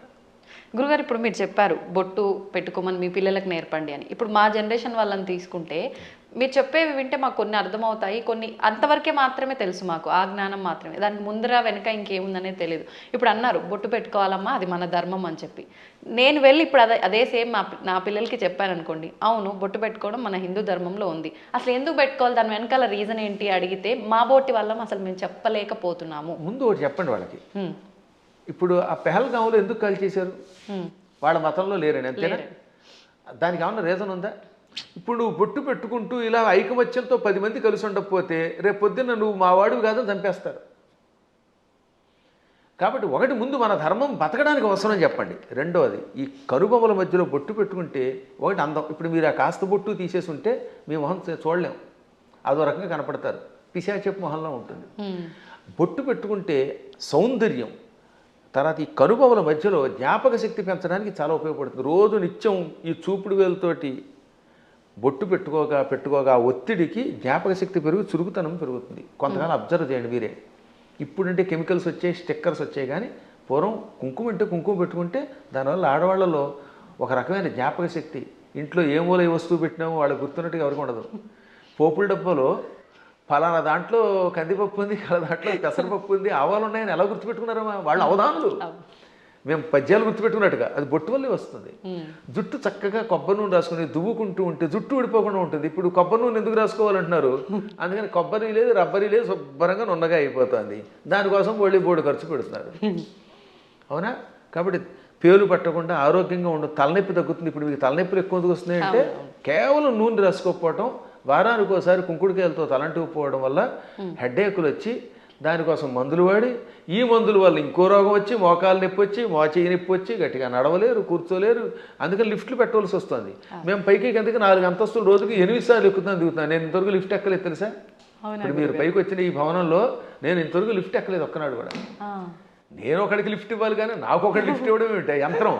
అందువల్ల నేను నడిచి వస్తున్నాను. అది కారణం ఏంటంటే తలంటుకోవటం, కొబ్బరి నూనె రాసుకోవటం, ఒంటికి అప్పుడప్పుడు తైలమర్దనం చేసుకుని శుభ్రంగా అభ్యంగన స్నానం చేయటం, బొట్టు పెట్టుకోవడం. ఈ సంప్రదాయాలు ఆరోగ్యాన్ని ఇస్తాయి. మన సంప్రదాయాలన్నీ ఆరోగ్య సూత్రాలే. మన తలలో ఉన్నటువంటి బ్యాక్టీరియాని చంపి ఆ చేదు, కుంకుడు చేదు బట్టతలు రాకుండా కాపాడుతుంది. రెగ్యులర్గా కుంకుడుకాయతో వారానికి 2 సార్లు 1 సారి స్నానం చేయండి, జుట్టు వస్తుంది. షాంపూలు పెట్టండి, వెంటనే ముందు తెల్లని రంగు క్యాంప్ వేస్తుంది షాంపూ వల్ల, అందుకే తెల్లబడిపోతాయి. ఆ తర్వాత ఈ తెలుపు బాగు చేయడానికి మళ్ళీ రంగు వేయాలి. ఆ రంగు వేసేసరికి మొత్తం జుట్టు ఊడిపోయి చుట్టూతో 4 వెంట్రుకలు దానికి రంగు వేయటం, లేదా మళ్ళీ విగ్గులు పెట్టుకోవడం, ఎన్ని గొడవలు వస్తున్నాయి. కాబట్టి మన సంప్రదాయంలో అన్ని ఆరోగ్యానికి పనికొచ్చేవి. అయినా కొన్ని విషయాల్లో ఇంకెందుకు అడగకూడదండి. నేను ఎందుకు పుట్టానంటే ఏం చెబుతావు? మనం పుట్టామా లేదా? ఆ పుట్టడానికి మన కారణం మన చేతిలో లేదు. అది మన కర్మ ఏది ఉందో మనకు తెలియదు. కాబట్టి నువ్వు ఎందుకు పుట్టావు, నువ్వు ఎందుకు అన్నం తింటావు? అన్నం తిన్నంతకాలం, నువ్వు పుట్టినంతకాలం, నువ్వు ఆ పరిగెడుతున్నంతకాలం నువ్వు ఒట్టెట్టుకోవాల్సిందే. కొన్నింటికి ఇంక లేదని లాగి ఒట్టించుకోవటమే. దెబ్బ కనపడుతుందా? దేవుడు ఎక్కడున్నాడో చూపించమని అడిగట్టు వెనకడికి. లింగ పురాణంలో ఒక నాస్తికుడు వచ్చి దేవుడు లేడు, ఉంటే చూపించన్నట్ట. వెంటనే గురువుగారు లాగ్ గోపే తోడు కొట్టాడు. బాబోయ్ అన్నాడు. ఏం బాబోయ్ ఎందుకు అన్నావు అంటే బాధ అన్నాడు. ఏది బాధ చూపించన్నాడు. లాగ్ గోపే కొడితే బాధ కలిగింది అన్నాడు. బాధ ఏది చూపించంటే బాధ ఎలా చూపిస్తామండి, లోపల ఉంటుందన్నట్ట. అలాగే దేవుడు కూడా అంతటా ఉన్నాడురా.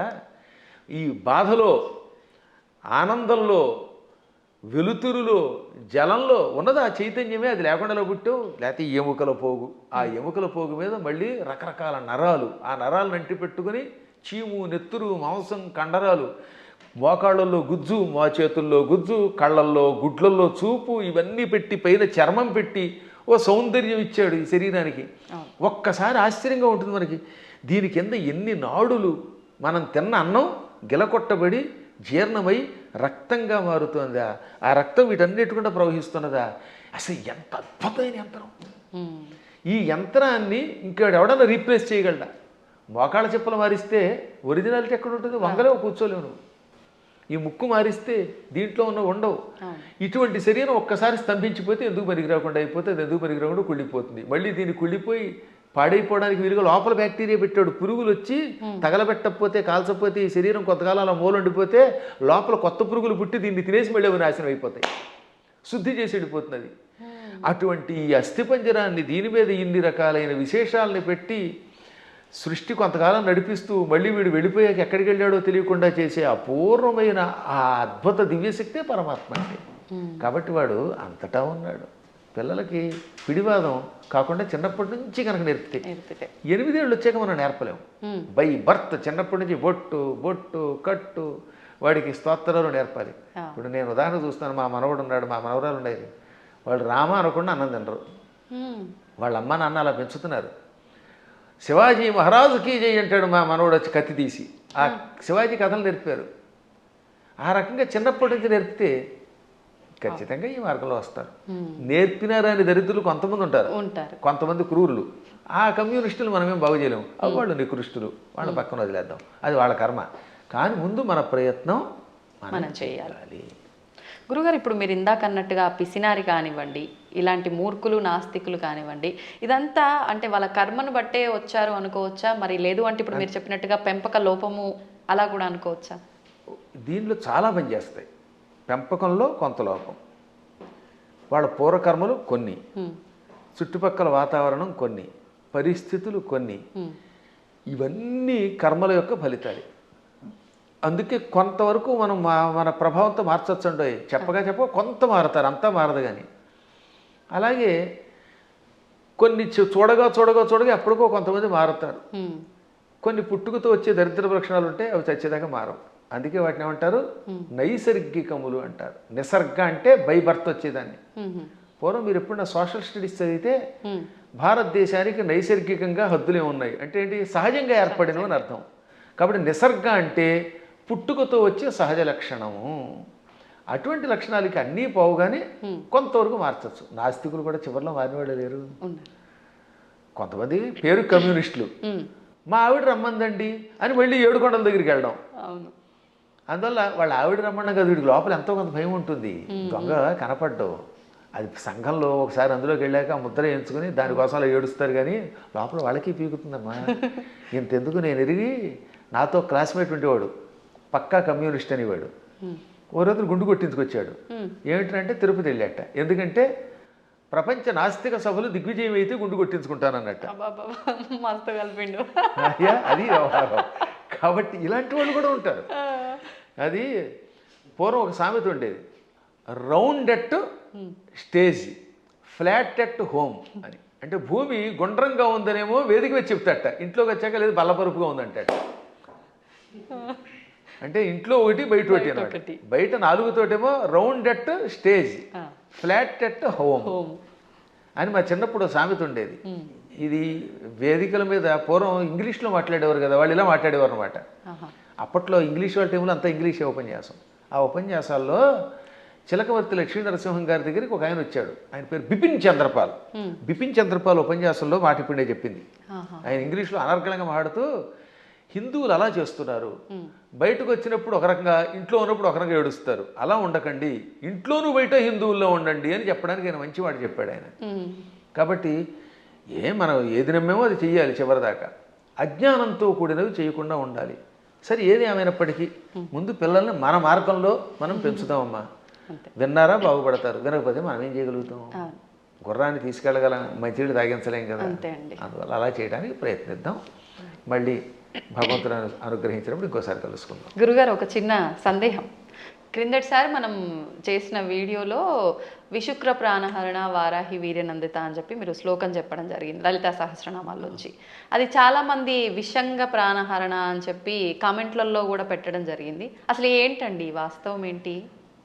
ఇక్కడ 2 రకాలు. అది జ్ఞానంతో పెడితే పర్వాలేదు, ఎవడో చెప్పింది విని పెడితే అది వాడి కర్మ, మనం ఏం చేయలేం అనుకోండి. లలితా సహస్రనామానికి వ్యాఖ్యానం రాయాలంటే ముందు వాడికి స్వతసిద్ధమైన ఉపాసన ఒకటి ఉండాలి. ఏముండాలి? ఉపాసన. 2 సంస్కృత పాండిత్యం ఉండాలి. ఈ 2 లేని వాళ్ళు వ్యాఖ్యానం చేస్తే మనం పట్టించుకోక్కర్లేదు. ఆ తప్పు అన్నారనే, ఆ తప్పు అన్నవాడు వాడు తప్పుడు మనిషి. ఆ తప్పు కాదు, పాఠాంతరం అనాలి. దాన్ని ఏమనాలి? పాఠాంతరం. కొంతమంది ఇది తప్పండి అని. ఇంతకీ ఇది మీరు ఎప్పుడు నన్ను అడిగింది ఏంటంటే వారాహి దేవత గురించి అడిగారు. అందులో భాగంగా ఈ నామానికి కూడా అర్థం చెప్పాను. విశుక్ర ప్రాణహరణ వారాహి వీర్యనందిత అని లలితా సహస్రనామంలో ఒక నామం ఉన్నది. అవునా? అవునండి. 76వ నామం కదా అది. నామం సంఖ్య మనం పెద్దగా అంతగా పట్టించుకోకలేదు. 76 76. అయితే గురువు గారికి జ్ఞాపశక్తి బాగానే ఉంది. దానికి ముందు మంత్రిణ్యంబా విరచిత విషంగ వధతోషిత. దీనిలో కొంతమంది పాఠాంతరంలో ఏమన్నారు, అందుకే అన్యత్రేణ అంటాడు అక్కడ. అన్యత్రేణ అంటే మరొక చోట వ్యాఖ్యానం రాసేవాళ్ళు విశుక్ర ప్రాణహరుడు బదులుగా విషంగ ప్రాణహరణ వారాహి వీరనందిత అని కూడా ఉన్నది, కానీ అది సరికాదు అని మహాత్ములు చెబుతారు. అది పాఠాంతరం. ఎవరో ఉపాసకులు అలా ఊహించుండొచ్చు. కానీ విసుక్రకి వీర్యానికి ఉన్న సంబంధం తెలుసుకోవాలి, సంప్రదాయం తెలియాలి. దానికంటే ముందు నేను లలితా సహస్రనామానికి భాష్యం రాశాను ఐశ్వర్యోగం అనే పేరుతో. నేను విసుక్ర ప్రాణహరణ వారాహి వీరనందిత అనే పాఠాంతరమే స్వీకరించాను. మాకు ముందు శ్రీ చంద్రశేఖర భారతీ స్వామి వారు ఉన్నారు. వారు ఎవరో తెలుసుకో మీకు? శృంగేరి పీఠాధిపతులు. ఇప్పుడున్న శృంగేరి పీఠాధిపతులు భారతీ తీర్థస్వామి వారు, ఉత్తర పీఠాధిపతులు శ్రీ విధుశేఖర భారతీ స్వామి వారు. ఈ భారతీ తీర్థస్వామి వారికి ముందు అభినవ తీర్థ మహాస్వామి వారు ఉండేవారు. వారికి ముందు శ్రీ చంద్రశేఖర భారతీ స్వామి వారు. అర్థమైందా? ఆ స్వామి వారి దగ్గర మేము దీని ప్రస్తావన మా నాన్నగారు తీసుకొచ్చారు. నేను లేదు, నేను వెళ్ళింది భారతీ తీర్థస్వామి వారు చూశాను, అభినవ తీర్థస్వామి వారు కూడా చిన్నప్పుడు చూశాను, నాకు పెద్ద తెలియదు. భారతీ తీర్థస్వామి వారు మహానుభావులు, అజ్ఞానాంజాహ్నవీ తీర్థమే అయిన ఆ మహాత్ముల ఆశీస్సులు నాకు చాలాసార్లు లభించాయి. నేను దాదాపు అందరి పీఠాధిపతుల దగ్గరికి వెళ్ళాను ఉపాసన విషయం తెలుసుకోవడానికి. ఇప్పుడు కంచిపీఠం శ్రీ విజయేంద్ర సరస్వతి స్వామి వారు నేను కనబడితే గుర్తుపెట్టేస్తారు. మొన్న కూడా ఇక్కడ పురాణం చెబితే ప్రత్యేకంగా ఇచ్చారు. అసలు ఎంత గొప్ప అద్భుతమైన మనిషి అంటే ఆయన. మనిషి అంటే అది ప్రేమగా అంటున్నాను తప్ప సద్గురువు విజయేంద్ర సరస్వతి స్వామి వారు కంచిపీఠాధిపతులు. ఇప్పుడు మేము 2012వ సంవత్సరంలో, ఎప్పుడు 2012 అంటే 13 ఏళ్ల క్రితం కంచిలో పురాణం చెప్పాను నేను. అప్పుడు నేను ఇది ఇందాక చెప్పానే దేవి అపరాధ క్షమాపణ స్తోత్రం, భవాని తత్పాణిగ్రహణ, ఆ శ్లోకానికి భాష్యం చెబుతున్నాను. ఎదురుగుండా కూర్చున్నారు శ్రీ విజయేంద్ర సరస్వతి స్వామి వారు. అప్పటికింకా జయేంద్ర సరస్వతుల వారు కూడా ఉన్నారు. ఇద్దరూ నాకు తెలుసున్నవారే. ఇద్దరికీ నేను నమస్కారం చేసుకున్న వాళ్ళని వాళ్ళ ఆశీస్సులు పొందాను. అప్పుడు ఈ విజయేంద్ర సరస్వతి స్వామి వారు ఇలా కుర్చీలో కూర్చున్నారు. బ్రహ్మానంద భరితులు విని అయ్యాక పీఠానికి పిలిచి ఘన సన్మానం చేశారు. మా అమ్మాయి పెళ్లికి చేరిచ్చారు నాకు విజయేంద్ర సరస్వతుల వారు. ఆయనకు ఒక్కసారి ఒక మనిషిని చూస్తే ఎవరి జీవితం గుర్తుపెట్టుకుంటారు. కాబట్టి వారి దగ్గరికి వెళ్ళాను నేను ఇది ఉపాసన విషయాలు తెలుసుకోవడానికి. సరే, మహానుభావులైన పీఠాధిపతులు అందరినీ చూశాను. గణపతి సత్యానంద స్వామి వారిని ఎరుగుదు నేను. ఇవన్నీ ఎందుకు చెప్పవలసి వస్తుంది? ఈ చంద్రశేఖర భారతీ స్వామి మహాస్వామి వారు జగద్గురువుల వారి దగ్గర సన్యాసం పుచ్చుకున్న ఒక ఉపాసకుడు ఉన్నాడు. ఆయనని ఎరగలేదు అంటే వాడికి శ్రీచక్రోపాసన గురించి తెలియని వాడు. శ్రీచక్రము గురించి, లలితా సహస్రనామం గురించి వ్యాఖ్యానం తెలుసుకోవాలంటే తప్పనిసరిగా ఒక ఆయన్ని మనం తలుచుకోవాలి. ఆయనే శ్రీ తుమ్మలపల్లి రామలింగేశ్వరులు వారు. అటువంటి శ్రీచక్రోపాసకులు, అటువంటి సంస్కృత వ్యాకరణ పండితులు, అటువంటి మంత్రోపాసకులు చాలా అరుదు. చిన్నప్పుడే సన్యాసం పుచ్చుకున్న మహానుభావుడు ఆయన. మచిలీపట్నంలో ఉండేవారు ఒకప్పుడు ఆయన. ఆ తర్వాత శృంగేరి పీఠాధిపతుల దగ్గర సన్యాసం పుచ్చుకొని యావత్ ప్రపంచం పర్యటించిన మహానుభావుడు. ఎంత అద్భుతంగా రాశాడండి ఆయన. ఆ మహానుభావుడు కూడా బాలానందిని వ్యాఖ్య లాంటి వ్యాఖ్యలు రాశారు. ఆయన కూడా విషంగా అనే ఒక పాఠాంతరం ఉన్నది, కానీ మేము స్వీకరించట్లేదు. కారణం విసుక్ర ప్రాణహరణ వారాహి వీరనందితాయి నమః అనే స్వీకరించారు. ఇంకా భాస్కర్ రాయలు వారు కూడా విసుక్ర ప్రాణహరణ అని రాశారు. ఎందుకు రాయవలసి వచ్చింది? శుక్రము అంటే వీర్యము, రేతస్సు అని అర్థం. శుక్రాచార్యుడికి ఆ పేరు ఎందుకు వచ్చింది? ఒకప్పుడు శుక్రాచార్యుడు చచ్చిపోయిన రాక్షసుల్ని బతికించడం మొదలెట్టాడు. శివుడు చంపడం, ఆ చచ్చిపోయిన వాళ్ళు ఏం చేసేవాడు? ఈయన మృత సంజీవని విద్యతో బతికించేవాడు. దాంతో చచ్చిన వాళ్ళు బతుకుతూ ఉంటే శివుడికి కోపం వచ్చింది. ఓరి కావ్య, అసలు శుక్రాచార్యుడు అసలు పేరు కావ్యుడు, కావ్య. అందుకే అమ్మాయికి కావ్యశ్రీ అని పేరెట్టండి అంటే శుక్రాచార్యుడికి సంబంధించిందా అని అర్థం అనమాట. సరే, అది పక్కన పెడితే, కావ్య నా దగ్గర మృత సంజీవన విద్య నేర్చుకొని ఆ విద్య నా మీద ప్రయోగిస్తావా? నీవు నేర్పిన విద్య నీరజాక్ష అని అమాంతంగా శుక్రాచార్యుని మింగేశాడు. కడుపులో వేసుకొని ఆ తర్వాత ఇంక ఈయన లేడు కనుక, బతికించేవాళ్ళు లేరు కనుక రాక్షసుని చంపేశాడు. 1000 ఏళ్ళు ఈ కడుపులో ఉన్నాడండి ఆయన. ఈ 1000 ఏళ్ళు ఓం నమ శివాయ అని మంత్రం చెప్పించుకుంటూ మృత సంజీవన విద్య ఉంది కదా, అందువల్ల చావకుండా కడుపులో ఉన్నాడు. లోపల కడుపులో గుడగుడలాడుతున్నాడు ఈయన. మన వాడు కొంతమంది కాఫీ తాగితే గుడగుడలాడినట్టుగా కడుపు. ఒక రోజున పార్వతి ఏంటంటే ఆ కడుపులో గడబడ గుడగడ అంటే ఆ కావ్యుడిని మింగాను అనగానే ఆవిడ జాలిపడి, వాడు మరబెట్ట లాంటి వాడే కదండి, వాడిని ఎంతకాలం కడుపులో ఉంచుతారంటే కొంతకాలం శిక్ష వేశాను, సరే ఇహ నువ్వు రమ్మంటున్నావు కనుక వాడిని బయటికి రప్పిస్తానని, కావ్య నా చరమధాతువు నుంచి అంటే నా రేతస్సు నుంచి బయటికి రా అన్నాడు. నోటితో మింగాను, మళ్ళీ నోటితో బయటికి కక్కితే ఏమవుతాడైనా వాంతి అవుతాడు. వాంతి రూపంలో ఉన్నవాడు గురువుగా పనికిరాడు. కక్కిన వాంతి అశుద్ధం కదా అది.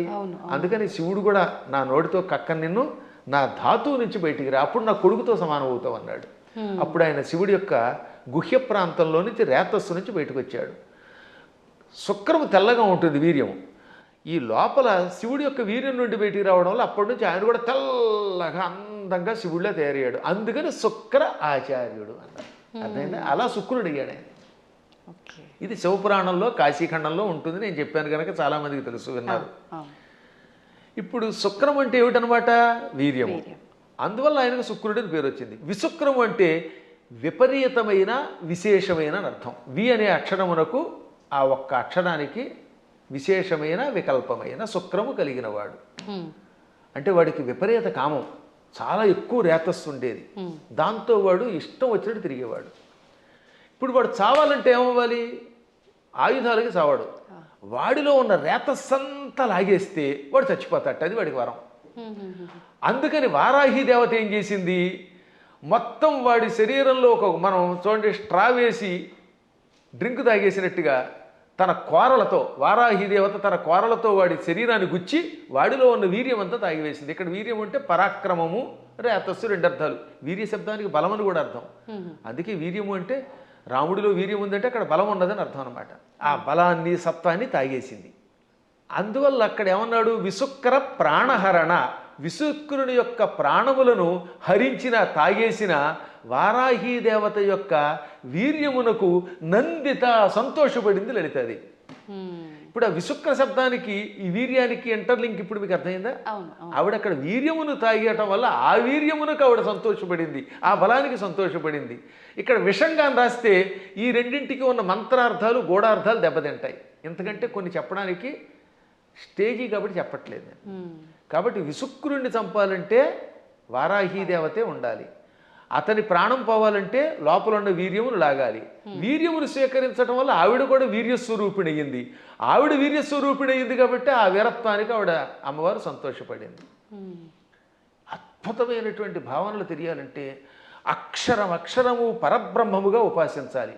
అందుకే అక్షరమును పరబ్రహ్మం అంటారు. అక్షర పరబ్రహ్మ యోగం అన్నారు. అందుకే భగవద్గీతలో కూడా మా నాన్నగారు చిన్నప్పుడు శబ్దబ్రహ్మోపాసన చెయ్యాలి అని నాకు చెప్పారు. అంటే శబ్దం ఉరికే పైపైన ఏదో నోటికి వచ్చినట్టు వాగడం కాదు. ఏ శబ్దం వాడినా ఆ శబ్దంలో ప్రతి అక్షరమునకు ఒక అర్థం ఉంటుంది. ఆ అర్థం తెలుసుకుని ఉపాసించాలి. ఉదాహరణకి సముద్రము, సాగరము రెండింటికి తేడా ఉంది. అల్లసాని పెద్దన ఈ మనుచరిత్రలో ప్రవరుడు అనేవాడు ఏడుస్తున్నప్పుడు చింతాసాగరమన మునిగి అన్నాడు ఆయన. చింతా సముద్రం అనలేదు, సాగరం అని ఎందుకు వాడాడు? సముద్రం అన్నా సాగరం అన్నా ఒకటే కదా. కానీ రెండింటికి ఎంత తేడా ఉందో తెలియాలి. సముద్రం సామాన్యమైనది, చిన్నది. ఒకప్పుడు సముద్రం చిన్నది. సగరుడని ఒక ఆయన ఉన్నాడు. ఆయనకు 60,000 మంది కొడుకులు. ఈ 60,000 మంది భూమిని తెగతవ్వారు, గొయ్యించేసేశారు. ఆ గొయ్యిలోకి సగరుడి యొక్క మునిమనుముడు భగీరథుడు గంగను తెచ్చాడు. ఆ గంగ అందులో పడింది. దాంతో చిన్నగా ఉన్న సముద్రం ఈ సగరు పుత్రుల వల్ల తవ్వబడి ఆ సగరుని యొక్క మునిమనువుడు తెచ్చిన గంగతో పెద్దదయ్యి విశాలమైపోయింది. ఇవాళ చూస్తున్నంత పెద్దదయ్యింది. చిన్నదిగా ఉన్నప్పుడు సముద్రం, విశాలమైపోతే ఏమవుతుందన్నమాట? డెవలప్ చేయబడితే సాగరం. అందుకని అక్కడ అప్రాప్రియేట్ వర్డ్ ఏంటనమాట? దుఃఖం అలా పుట్టి సముద్రం ఎలా అయితే సాగరం అయ్యిందో అలా వ్యాప్తి చెందింది కనుక చింతాసాగరం అన్నాడు ఆయన. ఊరికే తోచిన పదం వాడేయకూడదు అక్కడ. మేము కావ్యాల్లో వాడేటప్పుడు అంత జాగ్రత్తగా వాడతాం. ఇవన్నీ తెలియాలంటే వాడికి ముందు శబ్ద బ్రహ్మ మీద పట్టుండాలి, వ్యాకరణం తెలియాలి, ఏ శబ్దానికి వ్యుత్పత్తి ఏమిటో తెలియాలి, పురాణములలో విశేషాలు తెలియాలి, ఉపాసనలో రహస్యం తెలియాలి, మంత్రశాస్త్రం మీద పట్టుండాలి, శ్రీచక్రంలో నవావరణములో ఏ ఆవరణంలో వారాహి దేవత ఉంటుందో తెలియాలి, వారాహి దేవతకి ఎన్ని కోరలు ఉన్నాయో తెలియాలి. తెలుసా? మళ్ళీ వారాహి దేవతకి ఎడమ వైపున 5 కోరలు, కుడివైపు 4 కోరలు, కుడివైపునేమో 5 కోరలు, ఎడమవైపు 4 కోరలు ఉంటాయి. 9 కోరలు ఉంటాయి లోపల. అది కూడా తెలియదు కొంతమందికి. అన్ని మామూలుగా దంతాలు వేస్తారు. ఈ వైపు 5, అందులో ఒకటి ఇలా వంగి ఉండాలి, ఒకటి పైకి రంపంలో ఉండాలి, ఈ వైపు 4 ఉండాలి. ఈ కోరలతో ఉన్న వారాహి దేవతను ఉపాసిస్తేనే సక్రమంగా పనిచేస్తుంది. ఆ 9 కోరలే శ్రీచక్రంలో నవావరణ పూజ. అవే నవరంధ్రాలని మనకి శుద్ధి చేసి పెడతాయి. అక్కడ ఈ వారాహి దేవతకి ఒక్కొక్క దానికి ఒక్కొక్క బీజం ఉంది 9 కూరలకి అనమాట. అందుకే వారాహి వీర్య నందిత ఎయి అనంటే ఒకసారి ఎన్ని అక్షరాలు ఉన్నాయి? వారాహి వీర్య నందిత యై 9. అదనమాట. ఇప్పుడు అర్థమైందా? ఆ 9 కూరలు. వారాహి వీర్య 5, నందితాయి ఇక్కడ. ఇక కంఠస్థానంలో నమః అనే అక్షరం బీజం ఇక్కడ చేరుతుంది వారాహి దేవతకి. ఓంకారం ఊర్ధంలో ఉంటుంది. అందుకని ఓం వారాహి వీర్యనందితాయే నమః. మళ్ళీ వీటితో పాటు ముక్కులు, చెవులు, రంధ్రాల్లో ఓం ఐం హ్రీం శ్రీం అనే బీజములు, విశుక్ర ప్రాణహరణ వారాహి వీర్యనందితాయి అంటే ఆకారం వేసేటప్పుడు ఏ బీజం ఎక్కడ వేయాలో వేసి, ఏ కూరలు ఎక్కడ వేయాలో, ఎక్కడ ఏ బీజం ఉందో తెలుసుకుని ఉపాసన చేయాలి. ఇంత ఉపాసన తెలియకుండా తొందరపడిపోయి పాఠాంతరం అనే శబ్దాన్ని తప్పుగా ఉచ్చరించారు అన్నారంటే అది ఎంత ప్రమాదం. అందుకే స్టేట్మెంట్ ఇవ్వడానికి ముందు నీ అర్హత తెలుసుకో. వాస్తవం. లేదా ఫలానా చోటండి పరమాచార్యులు వారు ఇక్కడ పాఠాంతరం ఉందని చెప్పారండి, లేకపోతే ఇంకొక ఆయన ఎవరో ఇలా పాఠాంతరం ఉందని చెప్పారండి, తుమ్మలపల్లి వారు కూడా పాఠాంతరం ఉందనే చెప్పారు, లేదా ఇంకో పెద్ద ఆయన చెప్పారండి అని చెప్పాలి. పాఠాంతరం అనాలి, అక్కడ తప్పనకూడదు.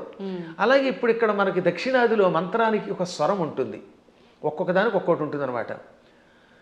రాజాధిరాజాయ ప్రసహ్య సాహినే నమో వయం వై శ్రవణాయ కుర్మహే సమే కామాన్ కామకామాయ మహ్యం కామేశ్వరో వై శ్రవణో దధాతు అని చెప్పాలి. ఈ మంత్రం మంది. ఇదే ఉత్తర భారత్లో రాజాధిరాజాయ ప్రసహ్య సాహినే నమో వయం వై శ్రవణాయ అని ఒక గొలుసు కట్టు స్వరం ఉంటుంది. కాబట్టి వాళ్ళు వేద పండితులే, వాళ్ళకి ఆ స్వరంతో నేర్పారు. ఇక్కడ మనకి దక్షిణ భారత్లో ఇది నేర్పారు. కాబట్టి ఇప్పుడు మనం ఇది విని అది తప్పు అంటామా, వాళ్ళు అది విని మనది తప్పు అనాలా? వాళ్ళ గురు పరంపరలో ఆ స్వరంతో ఉడుతుంది. స్వరాలు చాలా ఉన్నాయి. ఇలా స్వరాలు తప్పు అని చెప్పడం వల్లే ఒకప్పుడు పరాశరుడు అంతటి వాడు మళ్ళీ తపస్సు చేయవలసి వచ్చింది. ఆంజనేయుడి యొక్క కథలు ఉంటాయి పరాశర సంహితలో. అందులో ధ్వజదత్తుడు అనేవాడు స్వరాన్ని పక్కవాడిని నీతి తప్పు అని ఆక్షేపిస్తే, స్వరం తప్పు కాదనా వాళ్ళ సంప్రదాయంలో ఆ శాఖలో ఆ రకమైన స్వరం ఉంటుంది, నువ్వు ఆక్షేపించావు కనుక వచ్చే జన్మలో దరిద్రుడివై పుట్టు అని గురువుగారు చెప్పిస్తే దరిద్రుడై పుట్టాడు వాడు. ఎంత తేడా ఉందో ఆలోచించండి. అందుకని నేను ఎప్పుడు తప్పని అన్నాను, పాఠాంతరంలో అలా ఉంది. సరే పూర్తిగా తప్పు చెబితే అది వేరే విషయం. శాస్త్రం అనలేరు కొంతమంది, శాస్త్రం ఏం చెబుతోందంటే అంటాడు. అంటే శాకి సాకి తేడా తెలియదు వాడికి. సా అనేది దంత్యం, శా అనేది తాళవ్యం. శాస్త్రం అనకుండా శాస్త్రం అంటే ఏమో ఉంటుంది. ఇప్పుడు మన వాళ్ళకి తెలుగు చెప్పక్కర్లే. పెళ్ళి అనమంటే పెళ్ళి, పెళ్ళి. వెళ్ళి అనమంటే వెళ్ళి. వెళ్ళి అంటే ప్రవాహం అని అర్థం అమ్మా. వెళ్ళి రండి అంటే అక్కడ ఇక్కడ నుంచి ఇంకో చోటకి ప్రయాణం అవ్వండి అని. అదే వెళ్ళి అంటే ప్రవాహం. పాల వెళ్ళి అంటే పాల యొక్క ప్రవాహం, క్షీర సముద్రం అని అర్థం. పాల వెళ్ళి అంటే ఏమిటనుకుంటున్నారు అర్థం? క్షీర సముద్రం అని అర్థం, క్షీరసాగరం. కాబట్టి వెళ్ళి రండి అంటే పొంగెత్తి నీళ్లతో ముంచండి అని అర్థం. మమ్మల్ని ముంచండి అని మీరే చెప్తారు, నా కొంప ముంచండి అని. కాబట్టి వెళ్ళి పెళ్ళి అంటే ఎంత అసహ్యంగా ఉంటుంది. వెళ్ళి అనలేక ఉచ్చారణ రాదు, ఏ శబ్దం ఎలా పలకాలో తెలియదు, మంత్రశాస్త్ర నియమాలు తెలియవు, ఎవడు పడితే వాడు స్టేట్మెంట్ ఇస్తేలాగా. ఎంత గట్టిగా ఎందుకు చెబుతానంటే ఇంక మీదటైనా పిచ్చి పిచ్చిగా ఇలాంటి వాటిల్లో వింటున్నప్పుడు పిచ్చి కామెంట్లు పెట్టకండి, దానివల్ల నాశనం అవుతారు. తెలిస్తే తెలిసినట్టు పెట్టండి. లేదా మాకు అనుమానం ఉందండి, ఎవరి దగ్గర నా తప్పు అంటారేమిటి, ప్రతివాడు తప్పు అనడానికి. అందువల్ల లలితా సహస్రనామంలో అనేక భాష్యములు ఉన్నాయి.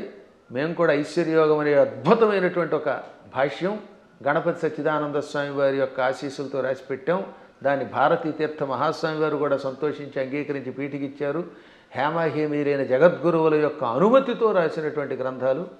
ఎప్పుడైనా మీకు అనుమానం ఉంటే ఒక పాఠాంతరమో అనుమానమో అనండి తప్ప ఫలానా వాళ్ళ దాంట్లో తప్పు ఉందని తొందరపడి అనకండి. తప్పు అనాలంటే ఆ స్థాయి ఉండాలి, దానికి వివరణ ఇవ్వాలి, అంతే, మూల్యాన్ని చెల్లించాలి. ఇప్పుడు ఏమన్నా అంటే అహంకారం ఉండవు. అహంకారం ఏమీ రాని సన్నాసిగా అహంకారం ఉంటే ఏం మాకెందుకు ఉంటుందమ్మా? దిషణాహంకారం ఉండవలసిందే. విశ్వనాథ సత్యనారాయణ గారు ఏమన్నారు తెలుసా? చల్లపిళ్ళ వెంకట శాస్త్రి గారికి నాలాంటి శిష్యుడు ఉండడం ఆయన ఘనత అన్నాడు ఆయన. అదే కాదు, అంతే. అప్పుడప్పుడు ఒక్కొక్కసారి భాషా పాండిత్యంలో మేము కూడా అలా అనకపోతే ప్రతి అడ్డమైన వాడు నెత్తి మీద ఎక్కడ మరి. అందువల్ల చిన్నప్పటి నుంచి తిండి తిప్ప మానేసి ఎన్ని శాస్త్రాలు ఎన్ని వ్యాకరణాలు చదువుకున్నాం. 25 శతావధానాలు చేసిన వాడిని ఇంకోటి చూపించండి ప్రస్తుతానికి. మరి ఇన్ని శతావధానాలు చేసిన మమ్మల్నే మీరు నోటికి వచ్చినట్టు ఏదో కామెంట్ పెడితే ఏ అక్షరం ముక్కరా అని మిమ్మల్ని మేమేమనాలి, అవునా? అవును అవును. కాబట్టి సందేహం లేకుండా నేను పండితుండి ఎవడేమనుకున్నా ఇంకోటమ్మా, అనవసరంగా అహంకారం తెచ్చుకోకూడదు. కానీ అహంకారం ఒక్కోసారి ఉండవలసిందే. పద్మాగర్ గారు సొంత డబ్బా కొడుతున్నాడు అనుకుంటే కొట్టుకోమనండి, ఏం పర్వాలేదు. ఎందుకని? మీరు ఉద్యోగానికి వెళ్ళాలి. ఓ చోట మిమ్మల్ని ఉద్యోగానికి రమ్మన్నారు, అప్పుడు అప్లికేషన్ ఏమని చెప్పాలి మీరు? నేను చవటని, ఆత్మస్థుతి చేసుకోకూడదు కనుక, అంతేత నేను చవటని, నాకేమీ రాదు, వాక్శుద్ధి లేదు, నా మొహం తగలయ్యా, నేను ఇలా ఉంటాను, నాకు ఉద్యోగం ఉండంటే ఇస్తారా? కానీ అప్పుడు ఏం చేయాలి? ఇప్పుడు ఉదాహరణ నేనే ఉద్యోగానికి అప్లై చేశాను ఒకప్పుడు లెక్చరర్గా. ఇప్పుడు గోల్డ్ మెడలిస్ట్ని, ఎంఏలో ఫస్ట్ క్లాస్ నాది, ఫస్ట్ ర్యాంక్ నాది, నేను ఎంఫిల్ చేశాను, పిహెచ్డి చేశాను, లేకపోతే నెట్ పాస్ అయ్యాను, నాకు ఇంత అవధానాలు చేశాను, పండితుడిని అంటే ఉద్యోగం ఇస్తాడా? నేను నన్ను పొగుడుకోకూడదు కాబట్టి చెప్తానండి, నేను సన్నాసినండి, చవటనండి, నాకేమీ రాదండి, నాకు ఉద్యోగం ఉండండి, ఎవడిస్తాడమ్మా? కాబట్టి ఒక్కోసారి ఆత్మస్తు తప్పదు. ఇలాంటి వాళ్ళకి సమాధానం చెప్పడం కోసం ఇలా మాట్లాడతాం. అలా విత్తప్పుడైతే ఈశ్వర కటాక్షం వల్ల ఇదంతా వచ్చాయి. నేను అలాగే రాసుకున్నాను పద్యంలో, అమ్మా జగన్మాత నిన్ను ఉపాసించి ఇంత గొప్పవాడిని అయ్యాను. అమెరికా వెళ్ళాను, చాలాసార్లు వెళ్ళాను. ఫస్ట్ టైం వెళ్ళినప్పుడు 2006లో 19 ఏళ్ల క్రితం అక్కడ ఓ అద్భుతమైన పద్యం చెప్పాను. ఏమని?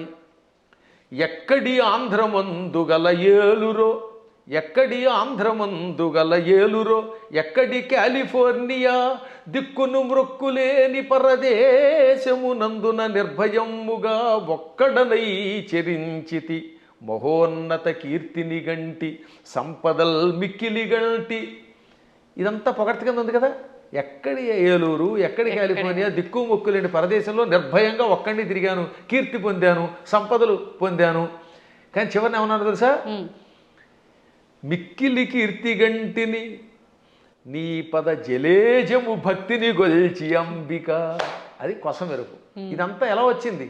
నీ పాద పద్మములను భక్తితో ఆరాధించటం వల్ల. సంపదల్ మిక్కిలి గంటి నీ పద జలేజము భక్తిని గొల్చి అంబిక అని ఆ సంపదల్లో లకార పొల్లు చివర ఉండడం వల్ల జలేజములో అలుక్ సమాసంలో ఎతి కూడా పడింది దానికి అలాగా. కాబట్టి చిట్ట చివర అమ్మాయి ఇదంతా నీ అనుగ్రహం అంటాం. మేము ఎప్పుడు వినయంగానే ఉంటాం. కానీ ఒక్కొక్కప్పుడు అజ్ఞానికి సమాధానం చెప్పేటప్పుడు అంత గట్టిగా చెప్పాల్సిందే. కాబట్టి విశుక్ర ప్రాణహరణ అనే పాఠాంతరం ఎక్కువ బాగుంటుంది. పాఠాంతరంలో విషంగా ఉండవచ్చు, అది వేరే విషయం ఉంది. ఉన్నప్పటికీ ఇదే.